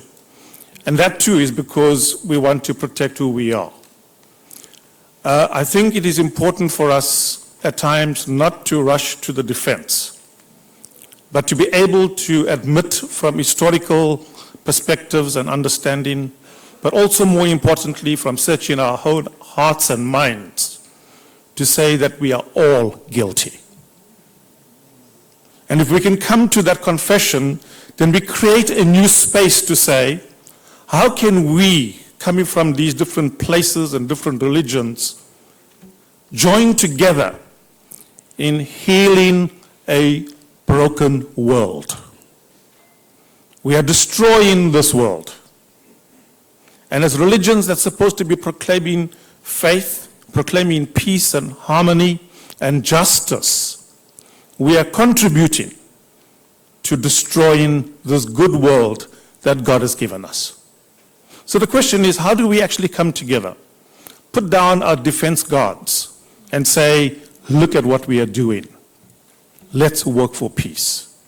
But in the same breath, for those of us who have traveled that journey and have come to this place like you have, and are able to talk with others, to work for peace, how do we actually then, it has already been said, how do we pool our resources together and our own experiences together to be able to speak to those people who are exercising fundamentalistic aspects of religion and are using them in violent ways? Because if we are not able to reach out to them, we can do all that we want to do as good people. We are not going to heal a destroying and broken world. The time has come for us to act together, to be visibly out there as different religious bodies, more so than we are doing now, in order to stop what is going on in this world. And as religious people, God is calling on us to take action. Thank you very much. I'll recognize microphone number 1. It's our last question, comment. My name is Hyunju Bae, representing Presbyterian Church of Korea, speaking in English. Thank you very much for all your presentations, giving us sign of hope. And I have a question to Rabbi David Sandmel. And I am teaching New Testament studies at Busan Presbyterian University.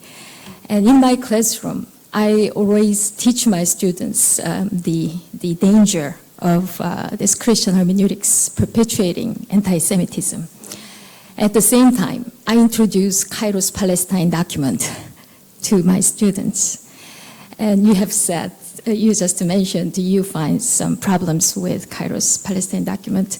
So I really need some help and guidance in these areas. So I just wonder whether there have been any space or platform where the real conversation between the Jewish leaders and the authors of Palestine, the Kairos document, took place or will take place. We really need the guidance in terms of biblical hermeneutics and teaching this to the leaders of churches. Thank you very much. Thank you very much. Now, we're going to give a little bit of time to both Rabbi David and Dr. Muhammad, and we'll just allow them to respond and know that they know that brevity in this context is the soul of both wisdom and compassion. So, so please.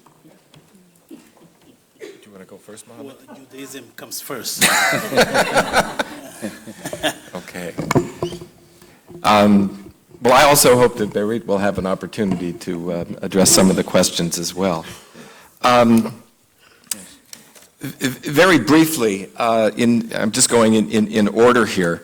I use the Pharisees as one particular example, especially because the WCC has such a good statement about the dangers in the way that the Pharisees are often used in preaching and so forth. But there is a vast literature on the history of Christian anti-Judaism and the way that these ideas continue to live. And I'm happy to provide bibliography and so forth for people on that. I'm going to avoid going off on a lecture on the Pharisees here, but I can certainly provide references to that. In terms of how to connect on the sharing of land, and this is a huge problem, and it's not an easy problem, but I think that one of the most important things that can be done is to focus on those people in the region who are working together to solve problems. I have to say that I often find Christians who are concerned, rightly concerned about Palestinian Christians, about Palestinians in general, spend a lot of time pointing fingers at Israel and not a whole lot of time trying to bring people together. The reference group to the Pilgrimage of Justice and Peace mentioned some of this in its report in terms of encouraging the World Council and churches to engage in Israeli NGOs that are working on reconciliation and coexistence. I think that's a much more productive direction. In terms of Kairos Palestine, first of all, come talk to me afterwards. I have a document that some of us have written that points out some of the challenges in it. Let me again underscore that the foundation of the document and its call for justice is completely legitimate. So I am not attempting to discredit the entire document or what it stands for, just certain aspects of it. And finally, I will say that if anybody is interested, I have an annotated copy of my remarks with sources and websites and so forth. So if you would like it, please give me your email address and I'll send it to you. Thank you. Thank you. Thank you so much.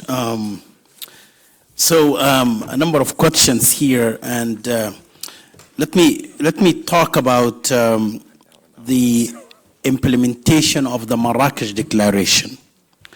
And we as the Network for Religious and Traditional Peacemakers, and by the way, WCC is a member of the network, active member. We just had actually a discussion on the network in Kosovo, and Peter was there, Peter Proof was there. We discussed how to implement Marrakesh Declaration as a network of 52 organizations working on peace and development. In the implementation of Marrakesh, yes, the Marrakesh Declaration came from well-known Muslim scholars, and you can categorize them as a moderate, but they are authority as well. But the importance of the documents, how we can use the documents to dialogue between those who produce the documents and those who were not actually in Marrakesh or might not be even a part of the document. How we can build that discussion with them is something that is very critical. So for your own pilgrimage of justice and peace, for me, Christian-Muslim relations is very critical. As my brother from Egypt mentioned, how we can build that relationships. We have to build trust and confidence. I came from a village in Sudan. No even a single Christian in that village. I came to the United States 17 years ago, and yet was able to build trust and confidence. And I can give you a number of examples because we build the trust and confidence. Today in the United States, at the Muslim communities, we have good relationship and trust between us and all denominations, Protestant denominations and the Catholic communities. One example of that, I remember almost now 9 years ago or so, when the Senate committee asked about 25 Muslim organizations in the United States to submit record to the Senate. I remember the late Secretary General of the National Council of Churches, Bob Edgar. He also was a congressman. He sent a letter from the National Council of Churches in the United States to the Senate, telling them, if you are asking the Islamic Society of North America to submit record, I am ready to send you 100 years worth of records of the National Council of Churches to the Senate, and you find a place to store it. You know, so because we have that trust and confidence, so I would encourage you to make a strong recommendation to build at the grassroots level trust and confidence, and it's not going to come easily and it's not going to come quickly. Right? These are realities. With the Union for Reform Judaism in the United States, when we started the dialogue, it was behind doors. So probably David even didn't know this, but it was behind doors through their committee on the interreligious and social justice. To the extent we had the chief rabbi, Eric Yaffe, the head of the largest Jewish organization in the United States, come to the largest Muslim convention and address the convention, and he said, we have two options. Whether to see what is going on in the Middle East and to bring it here home in the United States, or build relationship and trust and confidence, and I have chosen the latter. That's why I'm coming to you as Muslim communities. So therefore, trust and confidence is critical. Now, do we need to talk to the more conservative, radical groups? Yes, we do. In Indonesia, yes, in Marrakesh, there was representative of Nadwatul Ulama and there was representative of Muhammadiyya movement, right? But these are zone of comfort. Although I know they represent 120 million Indonesian Muslims, right? But it's still zone of comforts. How we could talk to others as well. So these are challenges. In Pakistan, yes, they are in denial. I interacted with your Minister of Education in Marrakesh. He was in denial. He said, no, there is no problem for Christians in Pakistan, right?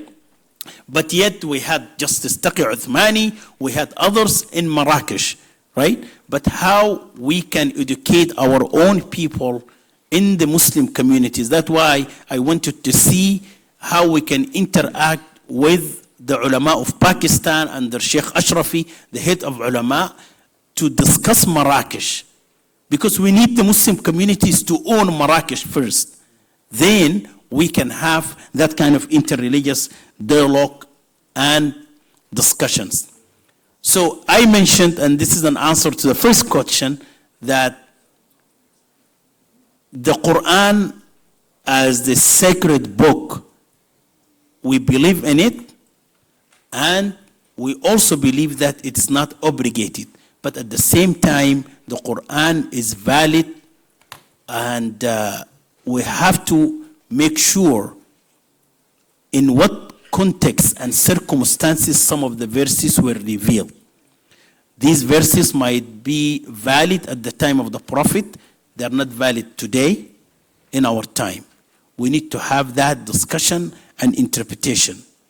So unfortunately, in Pakistan, you see people, you know, I exactly know what you're talking about, Bishop, when you talked about,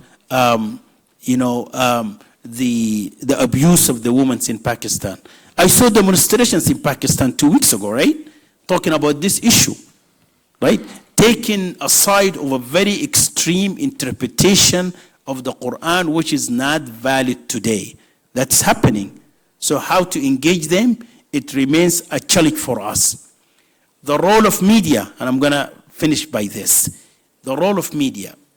When we have interreligious discussion, collaboration, stand together, everyone will listen to us. The media will listen to us. The government will listen to us. From my own experience in the United States, when Pastor Terry Jones, who does not represent the Christian communities in the United States, he represents a small evangelical church in Florida, right? But when he burned the Quran, demonstrations in Afghanistan, people were killed. In Pakistan, and people will say that is what the United States is doing, and that is what the Christian communities are doing, right? But our position as an American Muslim was issues of religious freedom, issues of Terry Jones burning the Quran. These are not Muslim issues. These are issues should be tackled by America, by the entire Americans. Right? So I called for an interreligious emergency summit in Washington. Everyone came. Representatives of the United States Conference of Catholic Bishops, National Council of Churches, Evangelicals, Baptists, Jewish, 4 denominations, everyone, 50 people in the National Press Club. We had 60 cameras in the room because the entire country was looking for that moral value. When we spoke and everything was in the media, on the CNN, C-SPAN, everything live, guess what? The government responded to us. Attorney General of the US, he said, I need to have a meeting with you at 4 o'clock. The White House said, we need to meet because we were together. So my recommendation would be is that we need to find a mechanism to strengthening our trust and confidence and work together as a community, as a nation. Thank you so much. Thank you. Thank you. We'll give the rest of the panel a brief opportunity to respond, especially Berit. I'll be very brief. Someone said that we tend to focus on the violence that others are doing to us instead of the violence that we are doing to others. In my speech, I asked the questions, why do we, and I'm saying we, in some situations, why are we willing to cross the border to hurt and kill another fellow human beings? And I think we need to ask what in our societies, in our traditions, in our religions, that can make that crossing of the border possible. Because it seems that everybody is willing to do it in some circumstances. And in Norway, we don't have a proud history about how we treated the Jews or the Muslims or women or the indigenous people, or you can mention a lot of them. And I think that we need, as churches, to offer some safe spaces where we can listen to the stories. Because what I said about women could be said about people with disabilities. It could be said about Jews. It could have been said about indigenous people, sexual minorities. And we all have different experiences of in some situation, we tend to violate the others. So I think we should start by asking ourselves the really bad question, why am I willing in particular situation to use violence to my fellow human being? Thank you. Thank you. Thank you very much. Dr. Yusuf Ibrahim Washishi is the General Secretary of the Christian Council of Nigeria, board member of the International Center for Interfaith Peace and Harmony in Kaduna, Nigeria. Distinguished members of the Central Committee, I am here before you to share with you what we, the Christian, the Nigerian community, and the World Council of Churches are doing together in Nigeria in the area of response to the interreligious violence that is going on. But I want to start from the known to the unknown. The known is the one that the situation in Nigeria. Of course, many of us have been following the reports on the media. The unknown, the update on the center, interreligious initiatives against religious violence in Nigeria. That one you don't know. Only few of you know because it's not yet in the internet. Let me start by saying that Nigeria, like any other country, experiences conflict and violence. And we all know that violence divides neighbors and communities. And hence, conflicts, war, threat hang on us like a shadow. Since 1999, when Nigeria returned to democratic rule, there has been instances of inter-ethnic and interreligious conflicts. It did not only started from the issue of Boko Haram. And the most depressing issue was the conflict between Christians and Muslims in some years back. However, the activities of the Islamic Boko Haram wasn't the whole situation, whereby the activities has claimed so many lives, properties destroyed. Presently in the country, we have over 1.5 million that is internally displaced persons. And these persons are really facing a lot of challenges, so many challenges that really needed intervention.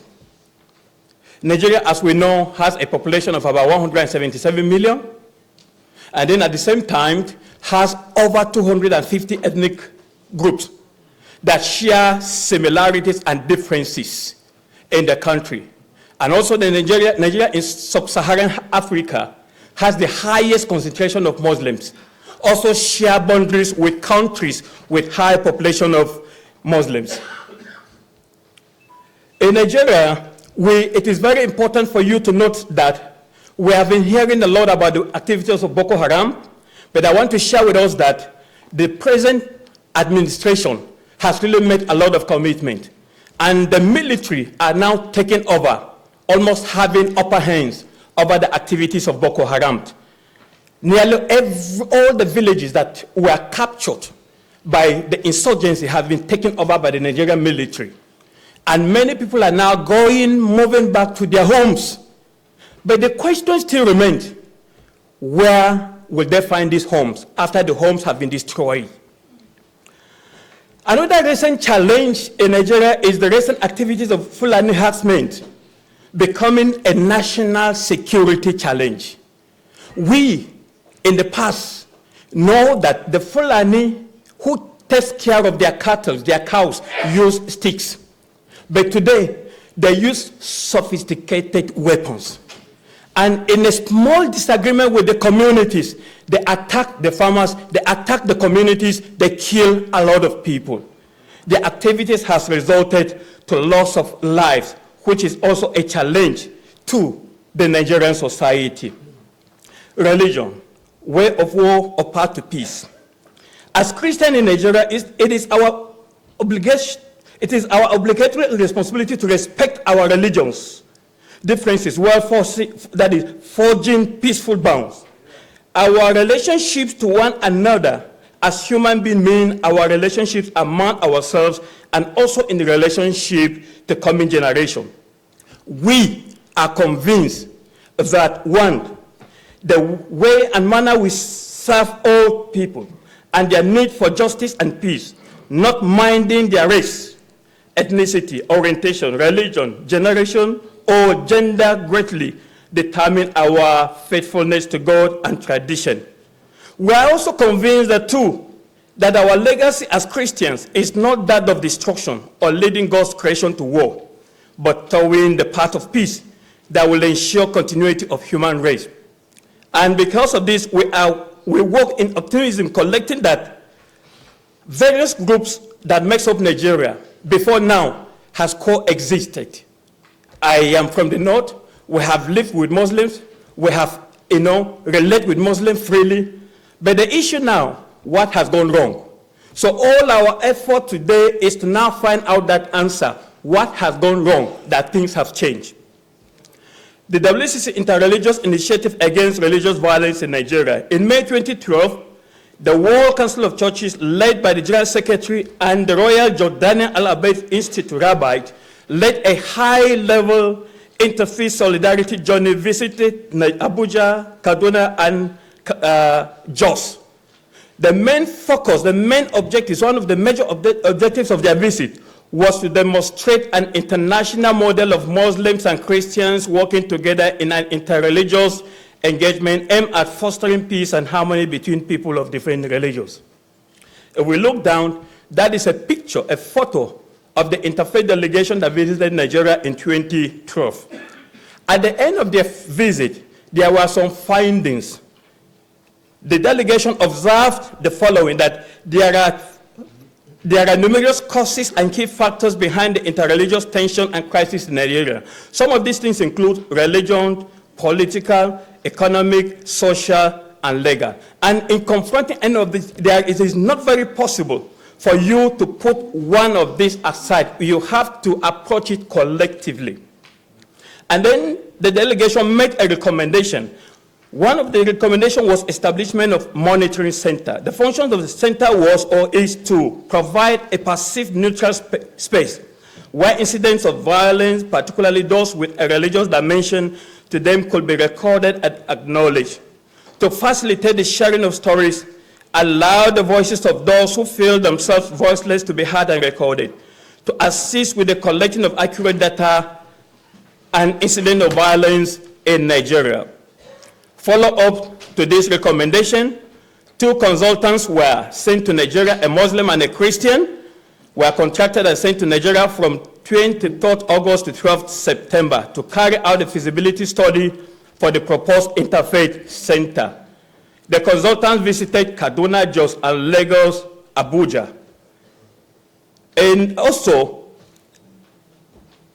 the consultation work concluded with an interfaith meeting that was jointly organized by the Christian Council of Nigeria and the Jama'at Nazir Islam. You can see the picture of the group that attended the interfaith consultative meeting in Abuja. First joint meeting of the representative of WCC, Rabbi, and JNI was convened at the Ecumenical Institute, Bosse, Switzerland, 27 to 28 September 2014, to study the report of the consultants' field work. The report of the consultation field work revealed that we have many interfaith initiatives across Nigeria, but there was the need for a center run and managed by professionals, which with interfaith expertise, but supervised by faith-based, faith-based bodies, devoid of political interference, working in close partnership with local and international organizations. And that the center, when established, will be unique because a leading Nigerian Muslim organization and a leading Christian organization are jointly responsible, and that they are being supported by a Muslim and Christian international organization, WCC and Rabbi. That the center will be jointly owned and managed by the Christians and Muslims with equal responsibility in the board and staffing. The initiative has promoted and enhanced interfaith collaboration between the CCN and JNI in Nigeria. We give thanks to the Norwegian government who, at the request of the World Council of Churches, make available the first grant to enable for the start-up of the center. This grant is meant to cover the activities of the center for the period of 2 years. However, the management board of the center is very much aware that there is need to source for more in order to continue with the activities of the center. The proposed name of the center was Monitoring and Documentation Center. But at the process of registration with that is Corporate Affairs in Nigeria, that name was rejected. The board met and brought out another name, which is International Center for Interfaith, Peace and Harmony.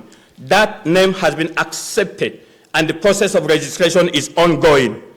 The center is located in Kaduna, northern Nigeria. Kaduna has faced a lot of issues and challenges in terms of religious issues. So the center will really assist in the activities of the initiatives we have in Nigeria. We have there the photograph of the board that was officially inaugurated on the 25th of January. We have 10 members of the board, 5 Christians, 5 Muslims. And then we are to engage 8 staff for now. 2 co-directors, Director Strategies and Partnership, a Muslim, Co-Director Program, a Christian, Project Officer, Advocacy and Communication, Muslim, Project Officer, Admin and Finance, Christians, 2 security, 2 securities, and 2 cleaners in the center. By the special grace of God, the center is being planned to be officially inaugurated on the 19th of August 2016 by the co-president, the WCC General Secretary, Rabbi, the CCN President, JNI President, and other religious leaders in Nigeria. We really want to appreciate God that we have a lot of achievements that we have secured, that we have been seeing as a result of this center. Let me just conclude by saying that I'm a typical example. I was born and brought up in Kaduna, and I was passing the JNI headquarters is on the way to the seminary I attended. Each time I passed in 1988, 89, I would look at that center. I said, if I had the power, I would just destroy this headquarters. Because I didn't know, we thought that place is a place where they plan evil. But with the coming of the WCC that has brought us very close, we have our meetings at the JNI. I have seen the use of JNI. The president of CCN attended the board meeting. He was surprised with what he saw. That has begun to change the mentality. And we feel that is what the center will do, to bring in people to work together, to bring in people to understand themselves, to see how we can promote a peaceful environment in Nigeria in terms of interfaith relationship, interfaith partnership. Thank you very much.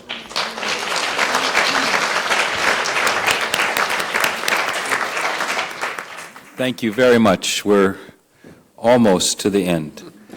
What we would like to ask you to do is to help us to bring this to its fullness. We would like there are pieces of paper that have been passed out. I think you'll probably see them in front of you. We would like you to write down 3 short statements to capture your understanding, your perspective, your learnings about religion and violence following this session. And the written statements will be collected at the end of the session. So we're going to give you a little bit of time for that. We'll close with a prayer, and so I'll ask Roma to come forward.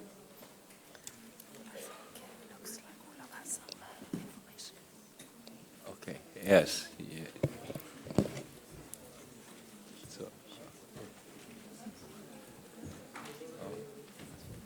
As you have decided and accepted, we are a bit after schedule, but we still have food available as it is at dinner time now at 6:30. And I'm asked to remind the women that there is a women's dinner and a following meeting today. Please have your dinner, and the meeting will start here in the plenary hall at 7:30 and lasts till 9 o'clock. I'm also asked to remind the nomination committee that it should meet immediately. An hour ago. Pardon? An hour ago. An hour ago, but still immediately. Yes. So, to finish the report, yeah, for the presentation tomorrow. I also would thank all the panelists and the contributions you have given as far as it comes to challenges raised to the WCC and our work together, as it was raised from the panel and also from the plenary hall.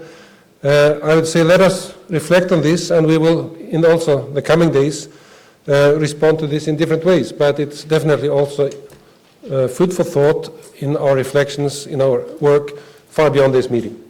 But thank you so much. Thank you. Thank you.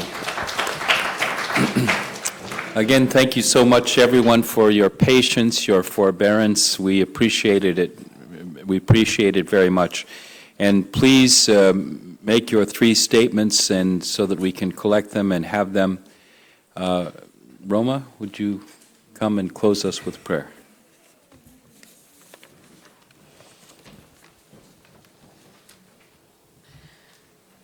Let us pray. Loving God, your Son Jesus Christ suffered and died for us. In his resurrection, he restores life and peace in all creation. Comfort, we pray, all victims of intolerance and those oppressed by their fellow humans. Remember, in your kingdom, those who have died. Lead the oppressors towards compassion and give hope to the suffering. Through the same Jesus Christ, our Lord. Amen. Again, we want to thank you all. We want to point out that there was an icon that was presented at various times during our presentation. That icon was written very recently. It is a icon of the 20 Coptic martyrs of ISIS not long ago with one companion. Thank you very much. Okay. All right.